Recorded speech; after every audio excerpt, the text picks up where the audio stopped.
Hello, and welcome everybody to another episode of Strickland. I'm your host, Shwin and this is episode 253. I am joined, as always, by my co-host Stacy. That is at StacyPat89. Stacy, how are you doing on this frigid Monday afternoon? It's a victory Monday, baby. Yes, it is a victory Monday. Got a victory against the Kings, and what's a king to a giant? But we also got a victory over the Giants. I got 48 between 22 and 48 reasons to be pretty happy too. So, it is a victory Monday. Neither the Giants or the Jets fans listening to this podcast can say the same, but we're on the other side of both of those, right? We can actually, frenemy high five there. We can celebrate that. Hope Mike White's okay, by the way. Yeah, I think he should be fine. They took him to the hospital after for precautionary measures, so that was a fucking hit, man. That was a hit. Yeah. I'm assuming it probably has a cracked rib. I would be surprised if he has a broken rib, though maybe he does. I thought it was kind of insane that he came back in. Like, did you see the way his body shook after that? Like, man. Yeah, I did, and then I also saw there were Jets fans complaining why isn't that unnecessary roughness? And it's just dude, shut up. It was a clean hit. You can't. That was just a massive fucking. I mean, I feel bad for White, but yeah, that wasn't illegal. Yeah, it was a legal hit. I don't know. If you're a Jets fan complaining about the refs after yesterday, I really don't know what to tell you. I guess all I can tell you is still in pretty good position for the wild card, so should be fine. All right. Anyways, before we get started, I have to make a couple of announcements. The first being the Strickland has an Instagram, so check that out. Give us a follow on there. We are dropping content, new content, original content on our Instagram account. That is at thestrict.land on Instagram. We also have a YouTube channel where you may be watching this podcast right now. That is great. If you could hit like and subscribe, that would help us out, help us get to our goal of 1,000 subscribers. There's also a Strickland Patreon, which you can subscribe to. That comes with a number of different tiers. $6 tier, that gets you access to Pod Strickland that I do every Friday with Prez. You also get access to the Strickland mailbag that comes out every other week, hosted by Drew Steele, a.k.a. Doug, the Doug Bag. You also get access to the Strickland Discord where the conversation never stops. Certainly has not stopped over the past week as the Knicks keep winning games. There are further tiers. There's a $9 tier that gets you access to Strickland Roll, where I rant and rave about the Knicks even more. Just dropped one over the weekend that I thought was really good with Dan Favali. So check that out. Also, and much more importantly, you get access to wonderful weekly articles by Jack Huntley and Matthew Miranda, two of the best in the business. There are further tiers. There's a $15 tier, $30 tier, $50 tier, and $100 tier. Those come with a variety of additional benefits like listening in on watch parties, listening in on pod recordings, merchandise discounts, and even potentially co-hosting a podcast alongside yours truly one day. Whether you choose to subscribe or not, none of this would be possible without you. So without further ado, let's get started. The Knicks have won 4 in a row. I think the last time we talked, they had just beaten Cleveland, so they had just started the win streak. So they beat Cleveland on last Sunday. They beat the Hawks on Wednesday. They beat the Hornets on Friday. Then they beat the Kings last night, Sunday evening. First of all, I just got to say, I would love it if the Knicks could stop playing 6 p.m. games on Sunday. It's really ruining my football viewing. But if they're going to keep winning, it's fine. This is a fun game. I thought, obviously, Brunson got hurt. Seems like he avoided any major injury, sprained ankle. So we'll see how long it takes him to get back in the mix. Julius, we will get to, got himself ejected in a very stupid way. Honestly, after a hell of a game, we should say. After a hell of a game that he didn't complete. A little bit concerning to me, but we'll talk about that later. But I thought this was a really fun game even before that. I thought it was a fun game after that. Seeing all these young guys come in, defend their asses off, and hold off that lead. I mean, the fact that the refs were atrocious, absolutely atrocious. I thought they killed the Knicks yesterday. And even then, they win by 13 points. It never got below. I think it was a double-digit game from the second quarter on. They never got below 10 or even 11 or 12. I think it was 11. 11 was the closest they got. It was a physical, not even a physical, but it was just a defensive masterclass in a lot of ways. And I know De'Aaron Fox didn't play, and okay, fine. But But they like, beat the Cavs with that yeah, lineup. So. yeah, they beat the Cavs 106-95 on Friday night. The Kings did with the same lineup. They actually closed the game, as Breen and Clyde mentioned, a 19-0 run, I believe. So They mentioned that about 1,000 times every time. Yeah, the Knicks started to falter a little bit. right. And so I just think like, look, I know there are people like, oh, well, you got to give Tibbs credit, and all these people crapped on him for so long, and look at what he's doing, and that's fine. We can give Tibbs credit, but like, I'm sorry, I'm just not going to get to the point where like, like, he's doing the things that we were suggesting they should do last year, and that we should do to start this year, and he's finally getting the results for it. Turns out that you play your best high impact defenders and your defense gets a lot better. Who knew? And like, I will give him credit for the fact that he's actually been willing to try shit and adjust and adapt this year, at least with his rotations and lineups. He does deserve credit for that, because that's not something that he has shown his first 2 years with the Knicks, at least. And so he does deserve credit for that. But like, let's not act like these guys are. This isn't that big of a revelation to me. This is what I like suspected would be the case, and what the data suggested would be the case if they got more minutes. And I think the really encouraging thing about this run they're on is like, you look at guys like RJ, like just those four dudes in general, but like RJ, Grimes, Quickly, and Deuce. None of them is even shooting threes well yet. Like, not a single one. At some point, they're gonna go on a heater. RJ has been, right, a little bit better. A little bit, but it's like, when's the last time you remember him making 2 threes in a row? Yeah, that's true.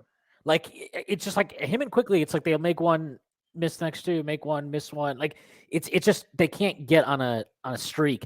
But like, that's coming for for them, for Grimes, for Deuce. Those four guys, like, they're in the rotation. They're going to keep playing. They're going to start connecting at some point, at least for a stretch. And it's like, you combine that with the defense. Like, yeah, I know opponents are missing threes. Guess what? They miss threes when they actually like feel the pressure, when they feel you physically, defensively. That hadn't been there all year. It's amazing how adding one perimeter defender into the rotation on top of having Grimes and Quickly locks things up even more.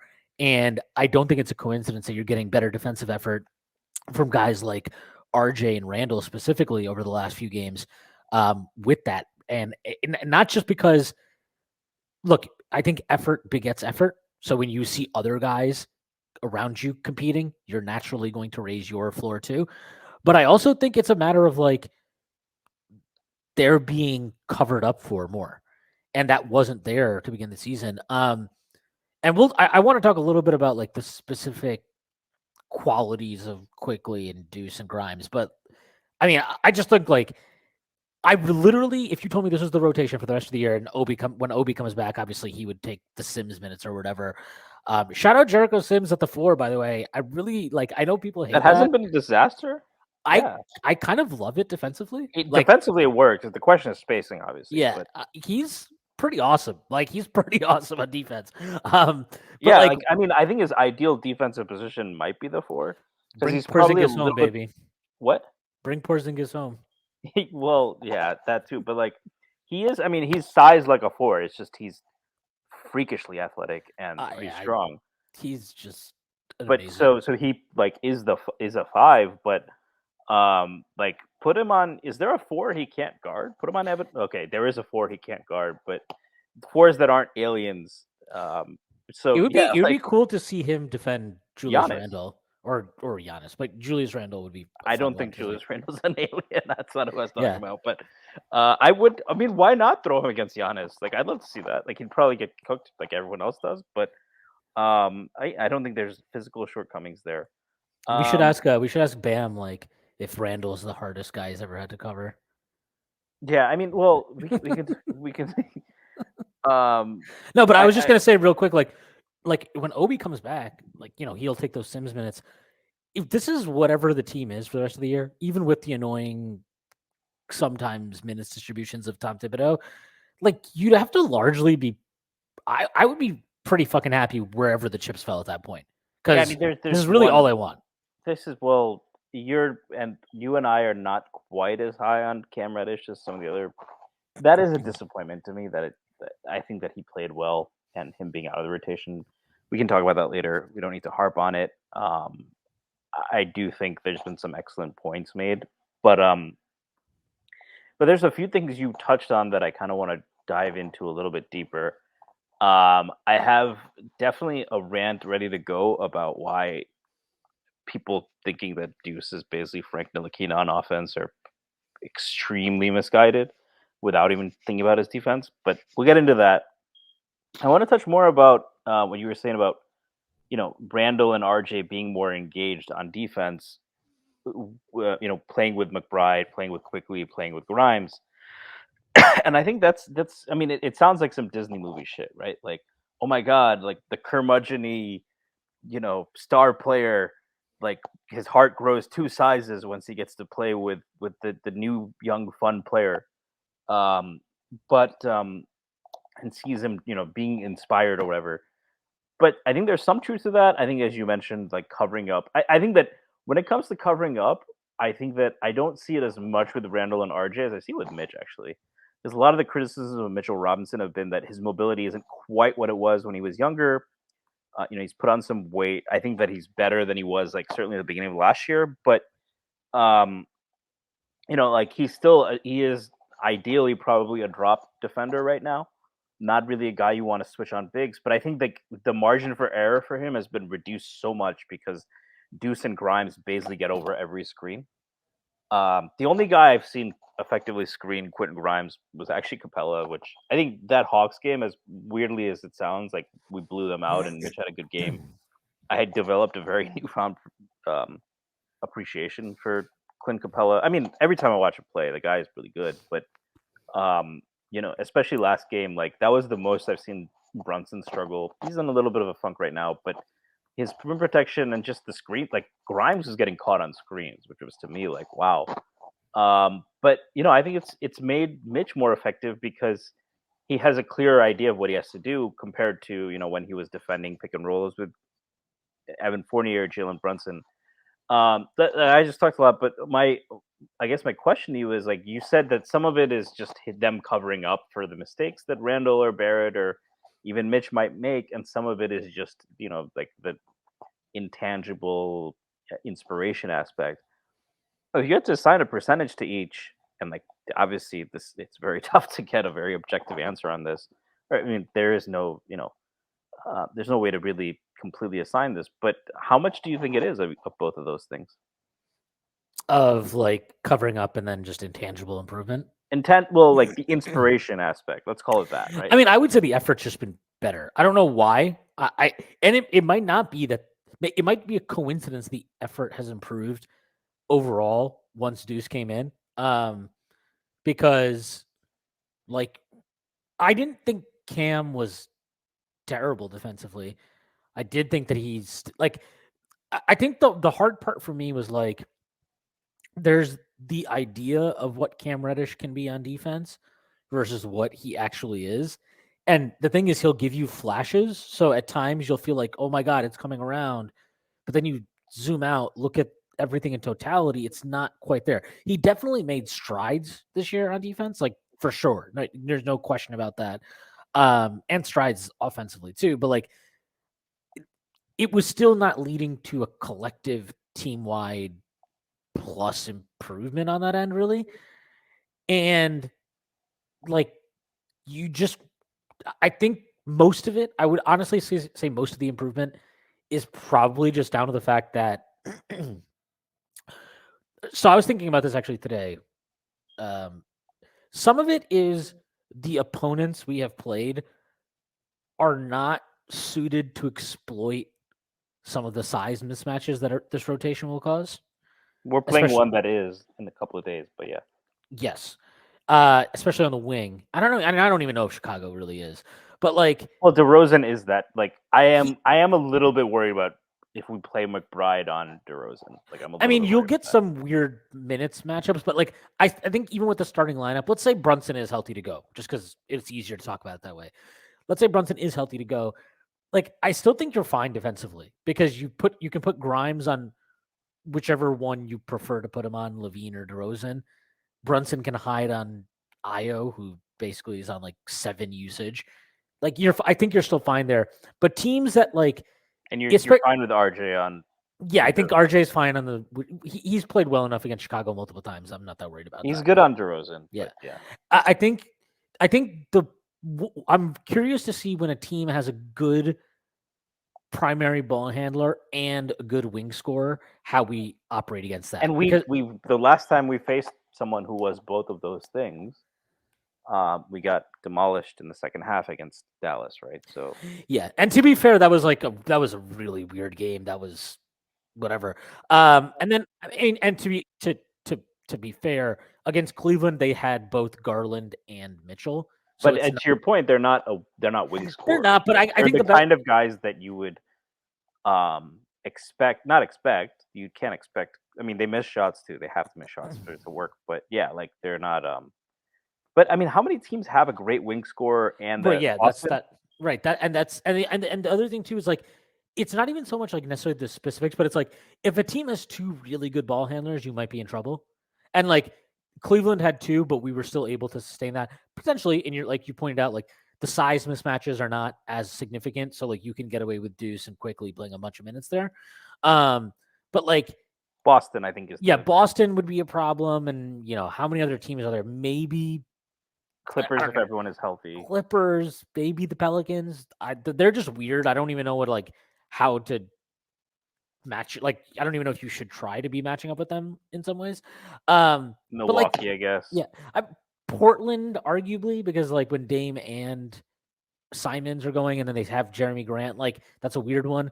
But like the point is, like, yes, we haven't maybe faced some opponents that can exploit some of the deficiencies in the current rotation, but like the fact is they're defending at such a high level that what does exposed even mean? Like, they're gonna have an average defense? Yeah. Right. It's like you're gonna be an average defensive team instead. Like, so I think a lot of it just has to do with what value you're getting now out of like there's a value in having you're playing three perimeter defenders, at least one of them is on the floor at every point during the 48 minutes. Often you're playing two, and now you're getting stretches where you're playing three, right? With IQ, Deuce, I think what you're bringing up also is like if you could envision a team of like 5'10", 5'11" elite shutdown corners, right, in football, and they're just elite at press coverage. They like are always in the right place. But if they play a team with a couple of 6'4" guys, right?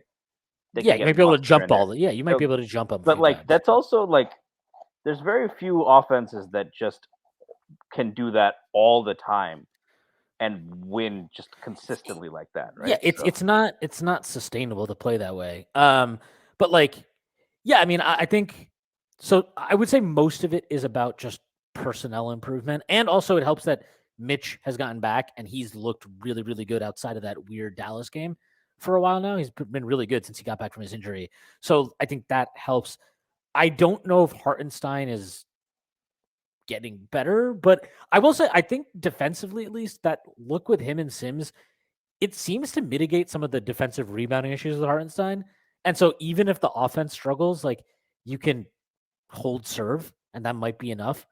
It also mitigates some of his perimeter mobility issues. Yeah, right? yeah, 100%. So like I think there's value to that, and yeah, like, and then maybe because you're seeing Grimes fight and dive and all this shit, and you're seeing Deuce give up his body for the team, and you're seeing quickly, and like maybe seeing that gets more out of RJ, gets more out of Randle, not to the point that they're good defenders or great defenders or anything, but they're just not actual sinkholes in your defense. I mean, RJ got back cut yesterday, but I think he got back cut like once.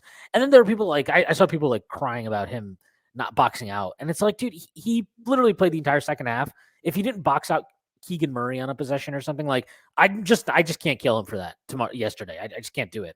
And I think he's been rebounding better recently anyway, like actually getting contested boards and shit. So, yeah, is he going to get back cut? Will he not box out a couple times a game? Probably will. But like you have to live with that to an extent if he's giving you general solid defensive play where she's not just getting literally attacked and exposed by opposing offenses. Same for Randle. Was Randle perfect defensively yesterday? No, there were a couple possessions where he lagged behind his man. He got hit by a screen. Sure. The box out just as an aside, I've been really impressed with Julius Randle of late on both ends. That dude doesn't box out, and I think there's two issues, right? There's like one, the tendency that every basketball player has. When the ball goes up, you look to the rim. So there's so many issues, and I've killed him for this before. But maybe it's not just an effort thing. Like there's been times where he'll just look up and his guy just walks around him and gets to the rim because he won't put a body on him. And then there's been times where like he thinks he's boxing out. Benji Ritholtz has called this out a couple times, and it's like he'll put his hand behind him to like kind of just feel the dude and like keep. But that's not boxing out. The second one I think is a little bit more egregious, but I think that like it's particularly frustrating with Julius Randle. It's like, dude, you're a big fucking guy. If you committed yourself to boxing out, like that guy is not getting the rebound. And when you're playing with Mitchell Robinson, that's all you need, really, right? And even guys like Quickly and all that. I don't know. I mean, with Randall, it's always how much of it is effort, how much of it is just focus, how much of it is just technique, right? But I just want to call that out. I was like, if he just forget the defensive attention, forget the like not great help defense. If he just committed to boxing out, man, that would help the Knicks because he's very capable of being like elite at that. You know? Yeah, no, I 100% agree. But yeah, like I would say that most of it you just have to credit Grimes and Quickly and Deuce, um, and Mitch. To be honest, I think those four guys are really pushing the defensive ceiling of this team and the floor of the team a lot higher. I believe over the last four games, teams are shooting less from three, shooting less from the corners, getting less open and wide open threes than they had been previously. You could see yesterday, Kevin Herter has been on a heater all year. He was not comfortable at all. Yep. He was He's also really been a thorn in the Knicks side even when he's in Atlanta. So yeah. So I was just really, really impressed with everything about their defense yesterday. I was gonna yeah, go ahead. well, I was gonna say I kind of want to talk about Deuce and the shooting a little bit, but before that, if there's something else you want to talk about. I mean, we can go for it. I'm not really that worried about his shooting. Like he's played what about 150 minutes or something this year. Yeah, I mean, it's the threes aren't falling. There's a few things I want to call out though. Number one, when you look, we watched Frank Ntilikina, right? We all wanted more Frank minutes. Um, I don't think this is the same situation because Frank would get the ball, he would look, pause, and he even when he was more confident in his shot, he would look, pause. Oh man, do I really have to shoot it? Okay, and then he would shoot. And even now, he's become a better shooter in Dallas. Deuce is averaging more 3-point attempts per 100 because what I'm curious to your thoughts because like when you see Deuce get the ball on kickouts, he misses a lot, yes, but there's no hesitation. The guy gets it. The form looks good to me, and he just pulls. And the shots haven't been falling, but I would be remiss. But there, I think it's less harmful when if you look at there's not. It's not like teams are giving him the Andre Roberson treatment, right? Teams are still closing out pretty hard on Deuce. Nobody believes Deuce is just Rajon Rondo or something. But the other thing is, um, you know, his track record literally everywhere else. And I know people are going to be like, well, college is college, G League is G League. His track record everywhere else is not a good shooter, but an excellent shooter. Shot over 40% from three as a sophomore at West Virginia. Not a huge sample size, but look at the shots he was taking. They were all basically pull-ups. He was a really good mid-range pull-up shooter. In the G League last year, I think he shot like 48% from three. This year, he's like at 41%. It's very difficult to believe he isn't a good shooter. Grimes, I'm not even going to entertain that. I just saw somebody call him Quentin Ntilikina. Like, bro, let's not even talk about his playmaking, right? The guy can shoot. I do want to talk about Quickly's kind of offensive. I will call it a regression at this point. I haven't been that happy with his offense this year, but we can talk about that afterwards. But yeah, like I mean, am I wrong on this? I mean, do you see like the fact? Like, does it seem like McBride is really confident in his shot to you? Like, am I reading this the wrong way? I don't know. I wouldn't say he's I think he's fine. Like when you kick it out to him, he's got 3. He's not going to necessarily pass that up. Even if he does, or like there's a few times he might swing it to another person, but it's not like an But when he shoots, egregious. it's usually like a confident, it's Yeah, not when he shoots, it's fine. I think he just doesn't play with confidence offensively a lot of times. Like he looks, not even I don't even know if confidence is the right word, but it's like he doesn't look comfortable yet in terms tentative, of. I think is the word I would Yeah, use. he's like kind of like, oh, should I dribble here? Should I like try to do something off the dribble? Am I allowed to do that? Or should I just give it to RJ? Should I just give it to Quickly? Should I just give it to Grimes? I think you just got to play him more, and he'll get out of that. But it's fine. Like he's played 526 total minutes so far in his career. That's not enough to like. Anybody writing off the shooting and offense in general, I think are really really off. I think he's Well, actually been. I do worry about him ever being like a full-time point guard. I don't think he ever will be. I've never Well, projected it for him. so out of West, I was a huge fan of McBride's out of the draft. He was my favorite pick in that draft. That the Knicks made. I would have taken him at 19. Um, but one thing that West Virginia played with 2 bigs, and he settled for a ton of pull-ups. And I thought his handle looked fine. He's a good athlete. He has, he posterized Cade Cunningham in college. Not to say that that's the be-all and end-all of how you should judge draft prospects, but the athleticism didn't seem to be an issue. I just always felt with better context, he'd be able to get to the rim and the paint more, and we just haven't seen that. We haven't seen that burst. Maybe it'll come, but that's the one thing that I'm a little bit. Everything else is the shooting. I thought he'd be better, but that's a different thing. The defense has been, I think, even better than I expected. That's the one thing where I was like, now it's probably more in the Javon Carter to like Patrick Beverly realm than like where I thought he could maybe be like one day a Marcus Smart type, right? Like that's probably the only down. Which I mean, if you get Pat Beverly at pick 36, that's pretty good. But yeah, It's yeah, I don't know. I'm just not really like I've seen him. I didn't watch him much in college. I've watched, he's played 526 minutes in the NBA. I've probably watched all of those. Still not a lot. The only thing I feel really confident about saying about him is that he's a really good defender, and I think he can pass pretty well. Like not amazing passer, but I think he's got good. he had an passing. 8-to-1 assist turnover ratio last year. He had 6 assists against Atlanta. Like he's even without really accessing the paint that much. So yeah, I think he's just got to. He was a quarterback in high school. Yeah, he's got to be a little bit more assertive, but I'm not that worried about the passing part of it. Shooting, like, look, it looks fine to me. He has weirdly shot like shit from the free throw line. I mean, he's only taken 20 free throws. He's 12 to 20.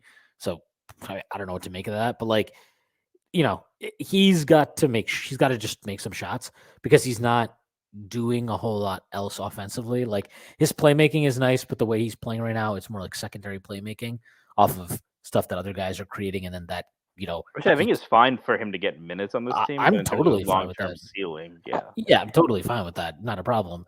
But yeah, like I don't know, the shooting. People are gonna say what they want to say. People are they're gonna get angry about it. Whatever. I think you just keep playing him right now.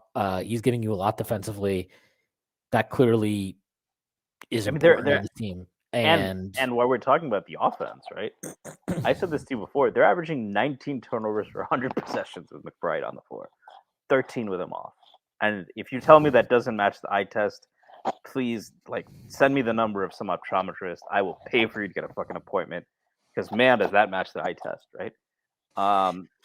Yeah, they've been turning teams over a shit ton with him on the floor. And by the way, on the free throw point, 79% free throw shooter in college on a pretty healthy sample. So yeah, their defensive rebounding is a lot better with them on the floor. The biggest problem right now with him on the floor is the offense just goes to shit because he really doesn't do much right now other than shoot kickouts. That's got to improve. But I mean, how much? It also seems to me like, and I don't know, me and you have had these conspiracy theory arguments about Quickly and Tibbs, but it seems like there's an inordinate amount of offense that runs through McBride when Quickly's on the floor, and I don't like it. I don't like it at all. I don't like that at all. It doesn't play to either. That's why I don't agree with this whole Quickly offensive regression thing. he doesn't have there's no consistency to his role. His role is it's so stupid. Like Deuce will bring the ball up the floor, and his handle is not tight. Yeah, it's not where it needs to be for an NBA point guard. So it takes him, it'll take him. Like he brought it up on one possession. He brought it up on one possession yesterday against Davion, who is like a really good on-ball defender, and you could tell he was not comfortable. It took him about 6 seconds to get it across half court, and then another 3 or 4 seconds before he even organized the set. And it's and when he does it, then he swings the ball too quickly, and it's okay, well now you've got 12 seconds on the shot clock. And it's then it ends up being people like, oh, quickly just jacking up shots. And it's you didn't run anything. But so on quickly, right? Here's my problem with him is definitely not that he's not jacking up. It's not that he's jacking up shots. It's very much actually the opposite. So as a rookie, okay, but that's on Tibbs. This is my point. You can't have this insane emphasis on why is Quickly not a point guard to Tibbs? What is the primary reason for that? Paint pressure. Yeah, doesn't get into the paint enough, doesn't get enough shots at the rim, doesn't put enough paint pressure at it. What is he overdoing this year? What is the thing that he's overdoing this year? Honestly, just not shooting, actually. I wouldn't even say paint pressure. No, I wouldn't say he's overdoing it. But I think he's absolutely overdoing it. And he's not. He's passing up open threes to drive into the paint. And half the time, he might not shoot it. He might end up just circling around and kicking it out to somebody. But he's not. He's passing up on shots that he should be taking to drive into the paint. And is that all on Tibbs? No, I don't think so. I think some of that is he's just got to figure it out and have better decision making. But I think part of that is him trying to prove oh, look, I can get in the paint too. So I agree with this thing, and I can do that. And I want to show off I added muscle in the summer, and I want to show I'm a better finisher and play make for other guys and shit. And it's look, he did have one nasty finish last game. Yeah, and that stuff is fine. And I'm just not gonna go anywhere near offensive regression to the point because he's still this year already. We've already seen this year. He went from backing up Brunson to okay, now you're gonna play next to Rose, but you're not the point guard. Rose is the point guard, and then he just literally didn't play point guard for however long Rose is in the rotation because when Rose would sit, Brunson would come in. Brunson's obviously the point guard, and he's on the floor. Okay, and then you've got this new rotation going on now where he's playing next to Deuce.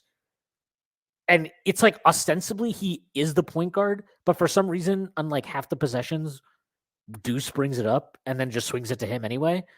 I'm not the fact that he hasn't cratered, that he's just not cratering, and he's still massively improving us when he's on the team. I'm not even entertaining the idea of offensive regression. I think he's been jerked around so much earlier this season.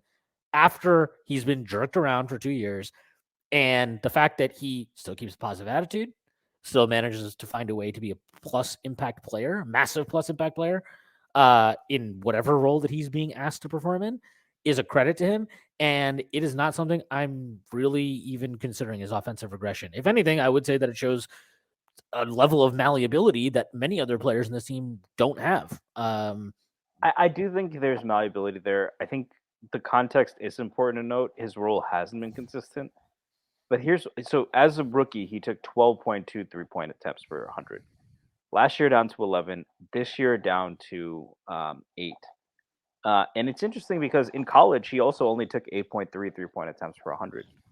I don't think he views himself as certainly not a 3-point shooting specialist, right? But I do think he views himself as a true 3-level guard. And I think he's trying to establish himself as that. I think it's fair to speculate, how much of what we've seen from his rookie year till now is Tibbs getting in his ear and saying, I don't want you shooting from fucking the logo, with 18 seconds left on the shot clock, even if it's a good look in transition. He was doing that a lot as a rookie. I don't think I've seen that in a long time.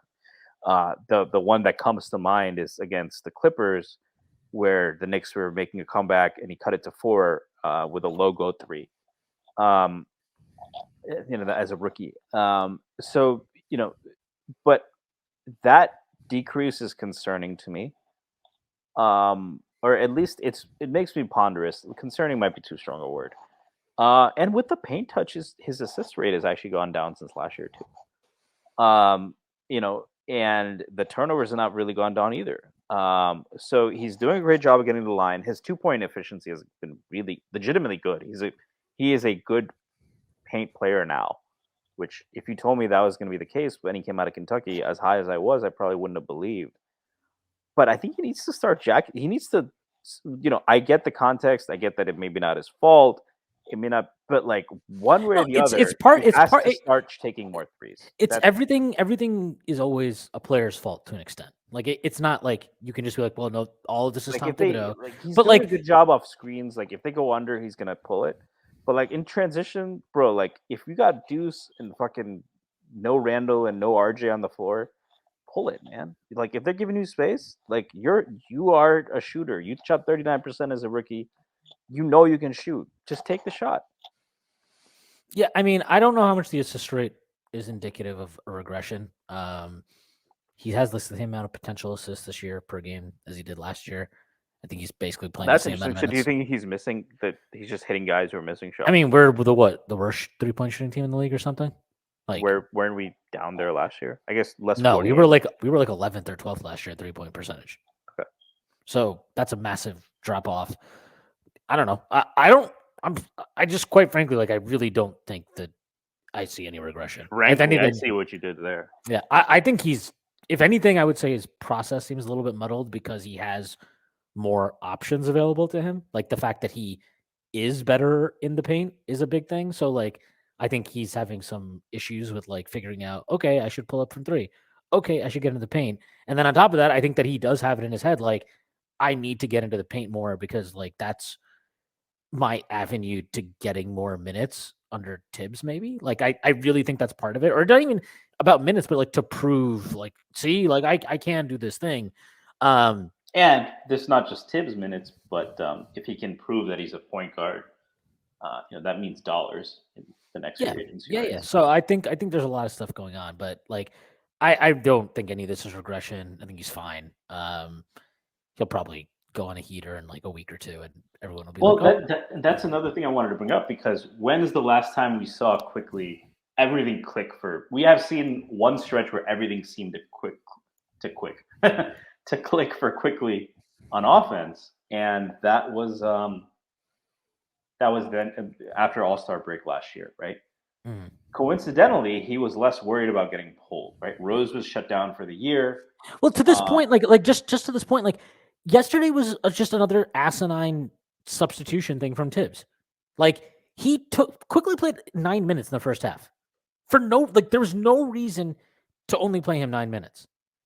It does, and he was playing well, right? Like he hits a three, makes a layup, has a layup or floater, whatever, ruled out because it came right after the end of first quarter buzzer. He had another, I think he made another layup after that, and then he set up a three. Like he was playing well. The team went on a massive run while he was in. Not saying that he was keying the whole thing, but like he was part of this successful group unit that made this run. That basically, I mean, that offense ultimately won us the game, right? Like that stretch where they took out the lead. The Kings were never able to get back into it. And it's just like you pull him, he plays 9 minutes. I thought Deuce played 7 minutes. I don't know what the fuck game Tibbs was watching in the first half that he felt that those guys couldn't play more. But it's like, what is that? I don't know what message that sends to him. I don't know what he's supposed to take out of that. He wasn't Yeah, even I gonna mean, he wasn't I even gonna think. play 20 minutes last night if Brunson didn't get hurt and Randall didn't get ejected. He Do wasn't you gonna play think he 20 would minutes. be better off taking more threes? Yeah, absolutely. I think he would. But like I also don't know what the hell is being told to him. So I think my hope is that now that there is no Brunson, like he's gonna get 30 minutes. Is that fair to say at this point? I have no idea. I wish I could say Like that. I mean, Rose is gonna. I tried doing the math. There's no way to keep Rose out of the rotation unless you include Cam, which I think there Or are more Svi. committed. Or Sweet. So I think Rose is going to play. If Rose plays 30 minutes, that would. But I think that even when Rose was healthy, it seemed like quickly was at least on par with him. Probably prioritized a little bit more than we're willing to admit over Rose. And with that level of freedom, I am curious, and with the fact that he's not going to be able to play with other playmakers, he's not going to be able to play with Brunson. So in those minutes, if he's empowered more and he doesn't have to worry about getting pulled, what I'm hoping to see is that is kind of a catalyst for him to just ideally go like full Anthony Simons. But if not that, than at least what we saw post All-Star break last year, right? Because I just think we need to see it. And like, I'm not judging quickly on whether he's a positive impact player. And it's fair for people to say, well, look, he's taking less threes. You tout his net rating and is on off all the time. Maybe him taking less threes is better for the offense. I agree with that a little bit, except for the fact that this year is the first year that the offense has been notably worse in terms of offensive rating with Quickly on the floor. That was not the case either of his first 2 years. And I think some of the inconsistency with his role was still there. Some of those lineups just haven't, like, Deuce doesn't do anything on offense right now, which is fine. He Like, hasn't played a ton of minutes with Deuce. Yeah, but he just doesn't. They don't do much offensively to get, like, especially together. But like, he doesn't do much offensively. He played with Rose. Rose was awful this year, right? But he's also gotten to play with a better player than he's ever had to play with in Brunson. He's gotten to play with Obi Toppin. Like, I think that are those lineups bad on offense? So when Quickly is on the floor, I haven't looked at those specific lineups, but this is a dramatic discrepancy considering we've seen him have to play with some shitty players, and that didn't happen before. Which is why, like, regression maybe was the wrong word, but it's just like something does feel off for a guy who I think is really good on offense. So the numbers are now up. The Knicks have a 109.63 offensive rating, which is not bad, but it's not great with Quickly on the floor. It's 115.6 when he plays with Brunson. It's 116.64 when Quickly's off, period. I think it should be that even if he's not playing with Brunson. I get that Deuce doesn't do much, but it's not like he compromises the spacing. I think that it's fair to say the 3-point field goal percentage when Quickly's on the floor has been 30%. With him off, it's 33%. So if you want to say that, well, people are missing threes, there's probably some 3-point luck that goes into that. Although I do think part of that is he kicks out to Hartenstein a lot. Hartenstein is not the 3-point shooter they want him to be, or any of us want him to be yet. But I just think there's more there. I think he can be doing more, looking for his own shot, like, having a little bit of, like, and it's frustrating. And maybe this isn't even the best. This is probably not the best way to look at it. But you look at some of the guys who are in that mold. Simons is one. Bones is another. And Bones is shit. Bones is fucking awful inside the arc. But I still have to hear people talk about, well, Bones is better than Quickly. He's more dynamic. Like, Quickly can do a lot of the stuff he can. He doesn't dance as much with the ball. He's a little bit smaller, but he's way better inside the paint. And we're not getting to see it because he's playing, I think, a little bit too cautious. But like, why is he playing cautious? At this point, I like, it needs to change. Like, okay, but like, why is he playing? Does Tibbs deserve blame? Sure, fine. But I also think this is literally what happened yesterday. He comes in. It's a 3-point game. This is with about 5 minutes left in the first quarter. By the time then the Knicks stretch this thing out, 17-point lead. Everything is rolling. Everything's great. He pulls him with 8:54 left in the third quarter. He pulls him. I have no idea why. Sorry, 8:14 left in the third quarter. No clue why. No particular reason for it. But he pulls him right then. He doesn't play for the rest of the half. Okay, so that's 8 minutes. And then he doesn't check back in. Okay, he doesn't check back into the game until, hold on. He doesn't check back into the game until 4:11 left in the third quarter. Like, I'm sorry. Like, I cannot blame.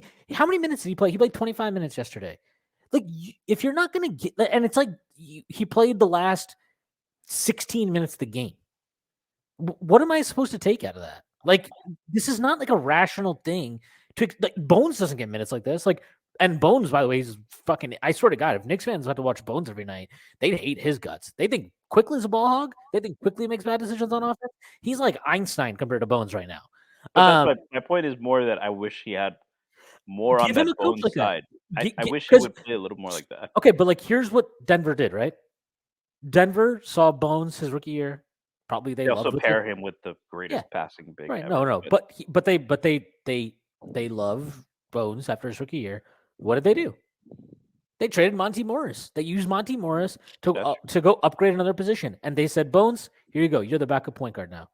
And we're going to get rid of Facundo Campazzo's corpse, and these are your minutes, so do what you do.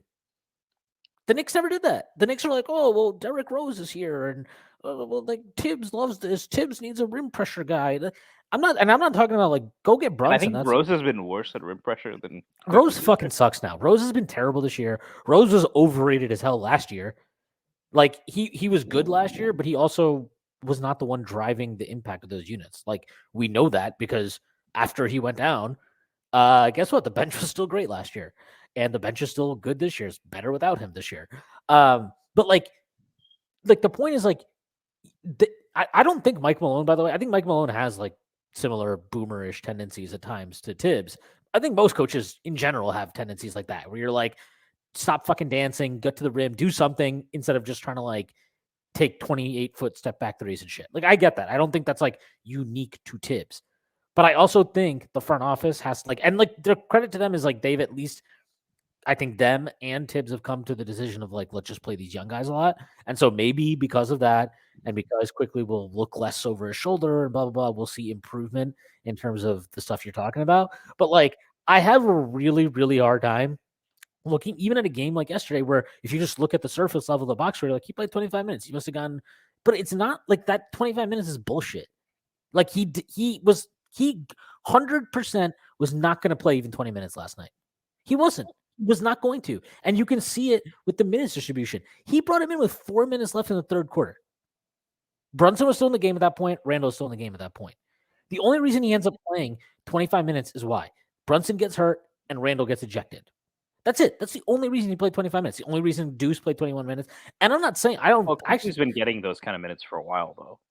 Look at the last game, the game against who was it? Charlotte. I think he played 25 minutes. Yeah, but how much of that was garbage time? Like literal garbage. He's not playing him. Like I think he had in that game. I'm pretty sure he had 10 minutes in the first half or something. Like he should be playing. This should not be a challenge, especially with a fucking 9-man rotation. It should be guaranteed every single night he gets 27 minutes. That is not hard. That's not even difficult. Brunson can play 35. RJ can play 35. Grimes can play 32. Whatever the hell it is. It is not hard to get Quickly to 27 minutes. And quite frankly, I don't care what his struggles are. I don't care what he's going through. I don't care if he has a bad shooting night. I don't care if he's shooting like Steph Curry. I don't care what the fuck it is. He should be playing 27 minutes every night. That is it. I don't care. Like Obi, I'm a little bit more like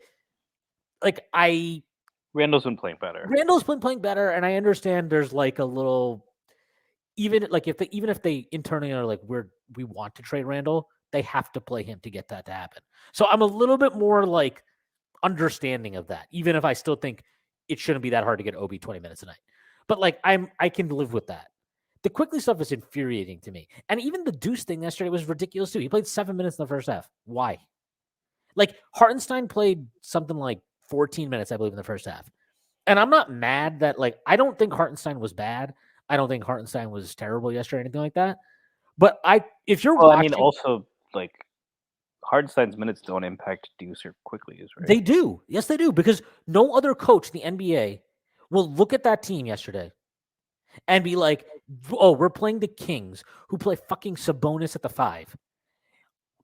God forbid we even consider playing Julius at the 5 to get our more impactful, better players, our perimeter players, more minutes and get them on the floor more. And guess what unit locked them down defensively at the end of the game yesterday? What was it? Was it Hartenstein? No, it was Quickly, it was Deuce, it was Grimes, it was RJ at the 4, and it was Mitch, and then Hartenstein came in for the last minute and a half after Mitch fouled out. But like there's evidence of Mitch, that shit. Hartenstein, it's a Hartenstein versus Mitch thing, right? Unless you're saying they should have just played Randle the 5, but even then, like I think. So I mean, like, why can you not? So Randle the 5 with RJ at the 4, and then and those 3 like Deuce, just Grimes let me just see it. I don't care. Like maybe it sucks. Maybe I'm totally wrong and it sucks. But I don't think there's any other coach that wouldn't even consider that. Like to look at that game and be like, oh, Mitch is in foul trouble. What is the thing I should do right now? And to be and this type of rigidity leads to a situation where you have Hartenstein getting more minutes than Quickly or Deuce. I'm sorry, that's a joke. That's a joke to me. Like I don't care about like if you're that rigid about positions over getting your best players on the court, that's a problem. And like again, I'm not gonna. I mentioned it once yesterday at halftime. I'm not gonna sit here and bitch about that. But like this is the type of stuff where in this current moment where you have this 9-man rotation, that stuff might not be that big a deal. But like, if you're really evaluating a coach and you're like, what is a good thing about him? What are the bad things about him? This is one of those things about Tibbs that like is bad. Like it doesn't matter how small his rotation is. It does his tendencies, his rigidity always reveals itself. And it always reveals that he values position over getting his best players on the floor. I don't like that. I think that's a really big problem. And I think it adversely affects quickly. And I think it adversely affects Deuce now a little bit too. And I'm happy that it's not affecting Grimes or RJ really that much because whatever. But like it hurts those guys. I don't think there's any way around that. And it hurts Obi at times too. So like it is a problem. They will have to figure it out. I do want to talk about Randle though, who had a fucking great week, who had a great game, and then got himself ejected in maybe the dumbest way possible. Like I don't know. I'll put it this way. You start having like second thoughts about Julius, like, maybe I was wrong. Maybe we should keep him forever. Maybe was he worth the contract? Maybe he's gonna lead us to the home court again? Is that what's gonna happen? And then he has a moment like that, and I'm just like, this is why no matter how good you play, and I just can't trust him. I can't trust him. And it's not that he got getting ejected is one thing. The way it happened was so stupid. It was so stupid. Okay, you go and yell at the ref. He deserved to be upset. He clearly got fouled, didn't get the call. I get it. I have no problem with him getting a tech. The well earned tech. He gets one technical there. Cool, you move on. And even Green and Clyde both said that, right? Yeah. That's like they were fine. Or they didn't come out and say it, but they were like, okay, fine, you made your point, right? Yeah. He gets a technical, and then what does he do? He goes towards another ref, starts yelling at him. It's like, and you can say, okay, the second ref, should have a little bit more of a long leash, like shouldn't just tee him up again. So what are you trying to accomplish at that point? And it's also like you're putting yourself in that position. Like nobody else. And look, I credit to RJ and Tibbs for being like, oh yeah, other guys in the team have to take him away and all this shit. But it's like, what are we talking about here? He's a 28-year-old. He's a 9-year vet. And like you're talking about, oh, other guys need to go get him. Oh, why? So they can get shoved to the side by him, like we saw happen countless times last year with Obi and Evan. And no, like I wouldn't want to deal with that either. I'd be like, all right, bro, let Julius do his angry man thing, and I'll go dap him up on the sideline later. But like, no, like I'm sorry, like I'm still at the same point where it's like this guy can, he has turned it around offensively, especially the 3-point shot. Like I guess he figured out how to shoot with thousands and thousands of people in the crowd, so that's cool. But like I still don't think he's trustworthy. I still don't think that he is somebody that you should be effectively betting on to help be a part of where you're ultimately trying to go. And I thought that game yesterday was like, I don't know, to be that unhinged in a game where you're fucking rolling. Like you're rolling, and not just are you rolling, the team is rolling. You're cooking. You're staring at a 4th straight win at home. Feels like you've turned the season around after it almost felt like it was about to fall off a cliff, like the O'Doyles. And like, look, again, it felt a lot like that Phoenix game last year. It was exactly the same thing. Julius was cooking in that game. The Knicks were up double digits at that point against Phoenix. He has something with Cam Johnson. He gets himself tossed. And the Knicks didn't win that game. They didn't close that one out, partially because Tibbs played stupider lineups in that game, and Tibbs didn't play stupider. He played the right dudes in lieu of Julius being around, and they locked up and they got the job done. They saw the victory home, but like that could have cost the Knicks a game. And if you're ultimately, again, we don't need to debate the value of what their internal goals are in terms of making the playoffs, not making whatever it is. But like, I think it's safe to say their goal is to make the playoffs. And I'm sure the players know that too. If that's your goal, like look at the Eastern Conference standings right now. Look at the NBA standings right now. Every single game is like a win is worth its weight in gold right now. And so to put yourself and your team in that position from your team leader, quite literally the oldest player in the rotation, the veteran in the rotation. I think that was so bad. And I didn't really want to talk about it yesterday because I was enjoying that game. I was enjoying watching the young guys defend their asses off and play together. And yeah, I agree with you. Like some of the offensive stuff, quickly, whatever. Yeah, it wasn't beautiful, but like I can live with that when you got these guys competing their ass off on the defensive end, locking dudes up. I can live with that. But the Julius thing yesterday, I thought it was really, really bad. And it just strengthens like what I still feel ultimately is that like I I can't trust this guy. I cannot trust him to be a key piece of the future. Like you're not like a 21-year-old. You're not like a second-year player still figuring it out. You're a ninth-year vet. You're a guy that the franchise is hanging his hat on for a little bit, or to an extent. And you're a guy that the dudes on your team are looking to as one of your top 1-2 options, however they view it. To do what he did was just, I mean, it was self-serving, and you could argue that it was just a selfish act, and had it again, luckily didn't cost the Knicks a game, but it very well could have. And if I'll promise you this, if it did cost the Knicks the game, the conversation we're having today is very, very different than the one that is generally happening. You're on mute. Do you remember the last time he got ejected from a game? Yeah, Phoenix. That cost us that game. Yeah. I mean, that's what I said. Like that he cost us that game. And so like he put himself in that same position yesterday. Similar situation. I think we were up like 12 or 13 in that Phoenix game last time. And we were up 16 when he got ejected today, or yesterday, I should say. Like these are just stupid ejections. They're dumb ejections. They're selfish, and they don't achieve anything. And you hit it on the head because, like, yeah, like lots of. I mean, I don't even think Carmelo Anthony had not a great relationship with NBA referees. I don't remember him getting ejected. He very, very. That's my point. He never. I don't even think he got ejected for the Honey Nut Cheerios thing. He didn't. That game was so insane. I remember watching that, like, because I mean, I just remember watching that on TV, and like, you could feel like the crowd. I was like, this literally feels like a playoff game right now. Yeah, and it was that kind of intensity. But this is a game against like everything is going well, right? You're killing the opponent. You have your weird grudge against Sabonis coming out. And that's working for you. Your process has just been immaculate. His first half yesterday was incredible. Like incredible first half. And not just hitting shots. I mean, he finished 3 of 11 from 3. It wasn't even like he was just only hitting. In the third quarter, he had a play that might be my favorite play I've ever seen of his, where he got the ball at the top of the key, or like the elbowish kind of top of the key. He knew, and the Kings had started doubling him because he was just killing them. RJ throws it to him, and RJ's like standing on the wing. He was like, "Should I just wait here?" Because and he's like, "Fucking go!" Yeah. He's like, "Fucking yeah."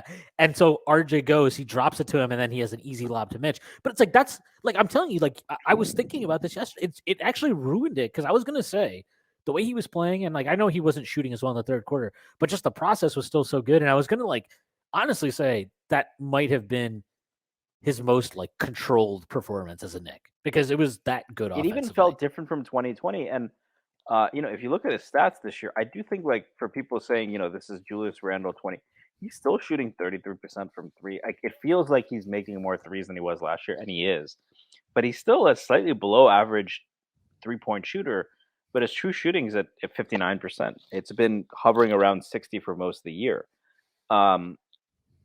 His assists are down, but so were his turnovers. And the decision making that offense has been less criticized, but I think you hit the nail on the head. It's like we've asked ourselves so many times. Yes, it was COVID. Yes, no fans in the stands and all that. But that kind of a drop off, right? From what he was an All NBA, second team All NBA player in 2020. That means he was one of the 10 best players in the NBA. And that was earned. I don't think that was a bullshit, whatever award. To fall from that to like last year, by advanced stats, he was one of the worst players in the NBA. If you don't buy that, he was a bad player last year. How do you have that kind of fall? And I think you look at last night, and you did it like there's not much more to be said, But even Clyde and Bree, and like no one was killing him over that first tech. No, right? Like you're pissed off, and it was a culmination.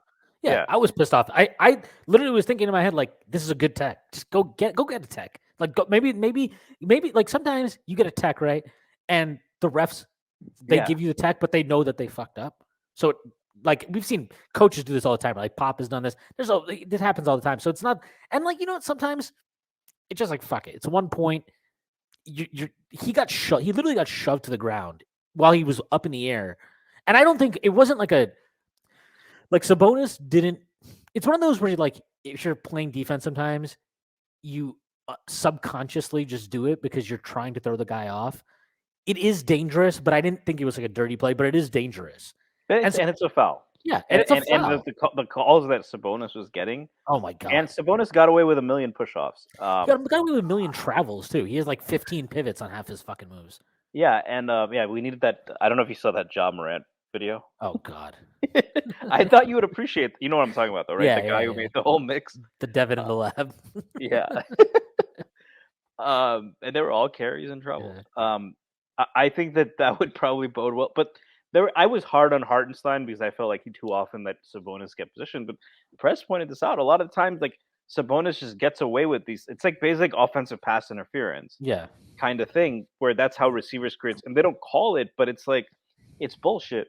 And for Randle to not get his call is like, but Breen and Clyde was like he's asking for a tech, and I don't think Clyde meant it to be derogatory necessarily either.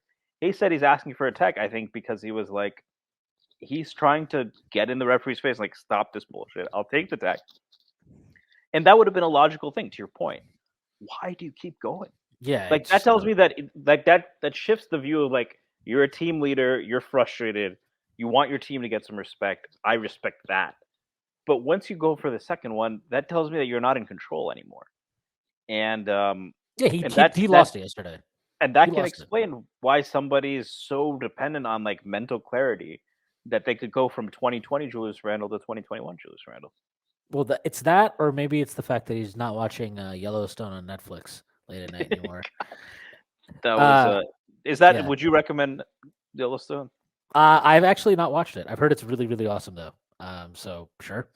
I actually do want to go back to what we were talking about with IQ, Deuce, and Grimes, because I've seen a lot of people, and like, I want to be very clear. I think you can debate this, and I don't think it's like that bad to debate it. But like, I've seen a lot of people like credit Grimes and Deuce for the defensive turnaround, like lion's share of credit, and I just really don't agree with that. And it's not because they're like I think they're awesome. Like they're really both phenomenal on-ball defenders. I'm just gonna read off some numbers, okay? And these are not perfect. This does not, this does not paint the whole picture, okay? But this is just from this season. And if you extend it out to last season, most of this plays out the same. Not the numbers exactly, but the same type of correlation. Okay. Quickly, when he's on the floor without Grimes or Deuce, 109.47 defensive rating. It's a very slight net positive, 0.5 net positive.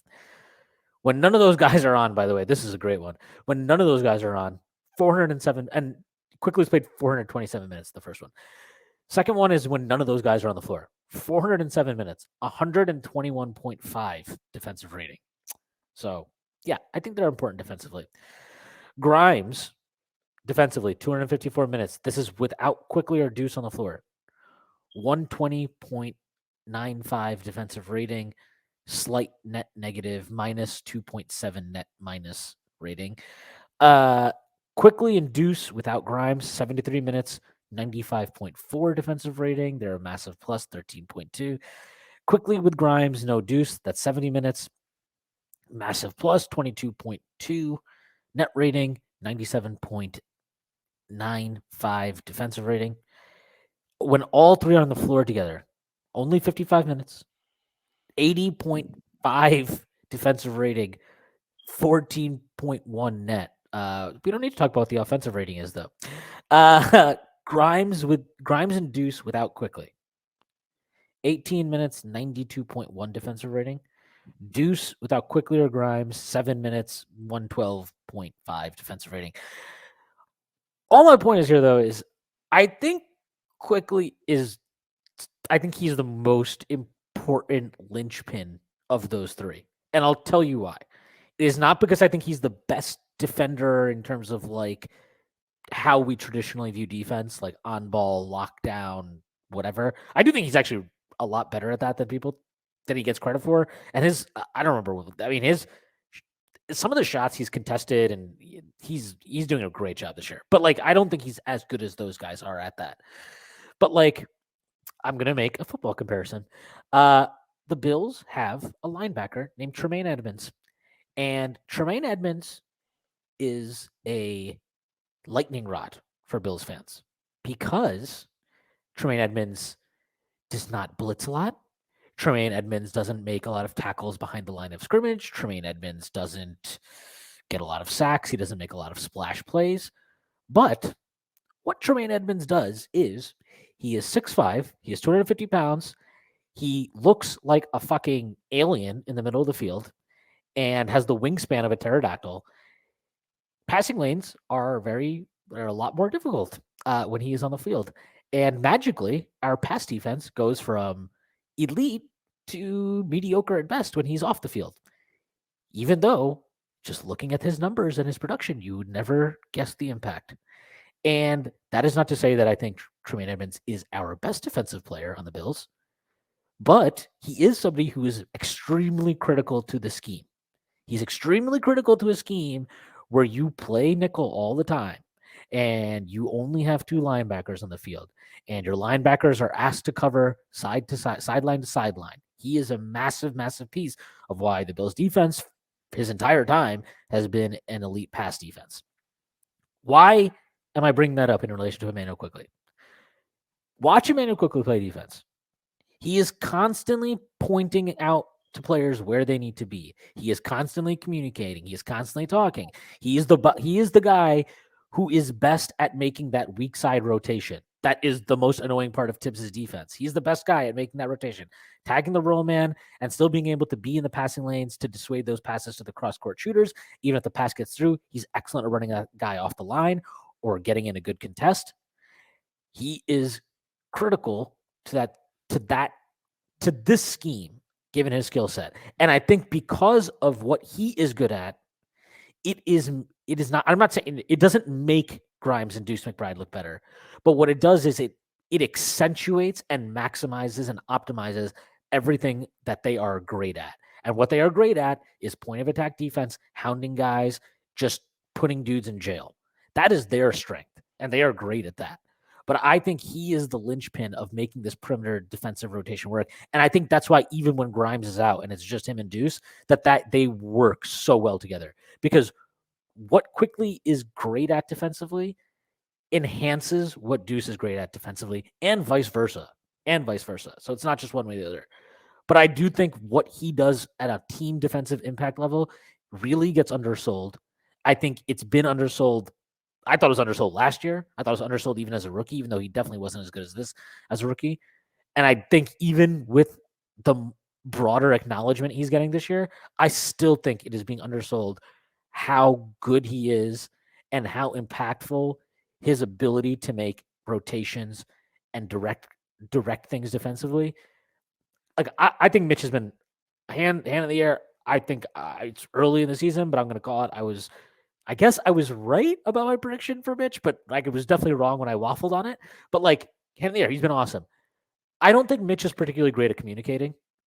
I don't think any of our other players defensively are particularly great at communicating. I think Quickly is really, really good at communicating.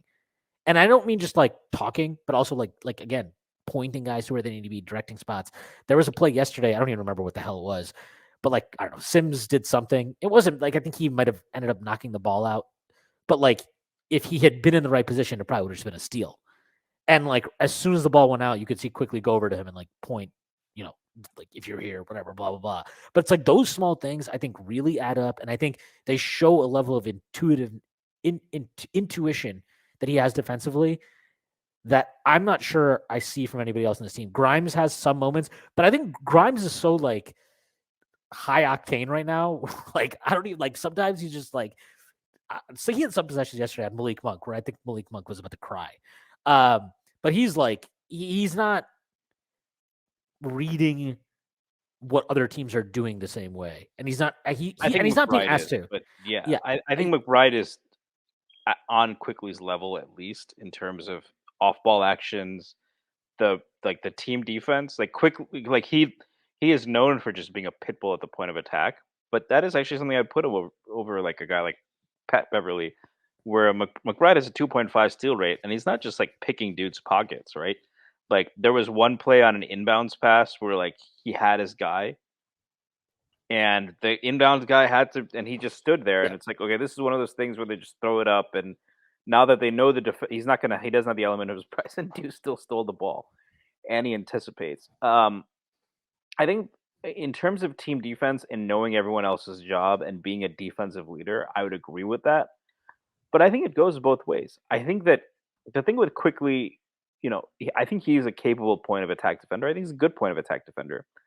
Even at the peak of Kawhi Leonard's powers, right?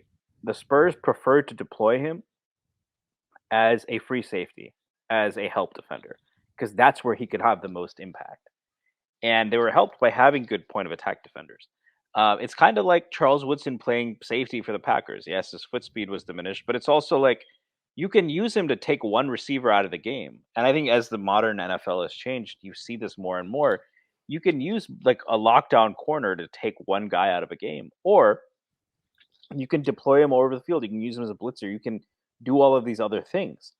And I think that's the ideal role for Quickly. And I think because Deuce and Grimes are one, I think they are better team defenders than I think you're giving them credit. But also, I think that they also help Quickly shine as well. So it kind of goes both ways. I 100% agree. I just think that there's a reason why even before the whole Grimes thing was so weird. So whenever Grimes got back in the mix, even before that, like his impact was massive on defense. Like it was just there the entire year. And like that's not to say that those guys wouldn't. I think he raises the floor of a team defensively more than those guys necessarily do. But I think you could argue, not unfairly. I think the argument that you could make is like, what is the more elite defensive skill set? And like to that end, I was not ready to put Grimes in kind of like elite defensive guard prospect, whatever you want to call it. I was not ready to label him that after last year. But from what I've seen this year, like I think I'm very comfortable with that. And the fact that he can legitimately guard 1 to 3, yeah, like if you want to put him as like a more elite defensive prospect than Quickly, like I'm totally fine with that. But at the end of the day, like I think they're both just elite defensive prospects, and I think Deuce. I think all three of them are. Yeah, and I think like it's just like, look, I just think that, like the defensive turnaround the team has made. It's not. Yes, it's because of those two guys, but it's because you're adding those two guys to a rotation that already had actually an elite defender in it, and two, really, if you're gonna, I think Mitch is a little bit weirder. I still hesitate to call him elite quite yet, but like he's trending that way pretty strongly this year. Progress. Yeah, progress. We'll take it for now. But he's I'm making. I'm gonna get you all the way there by the end of the year. I just need to see how he does against the Joel Embiids and Jokic's of the world. Does anyone do that well against?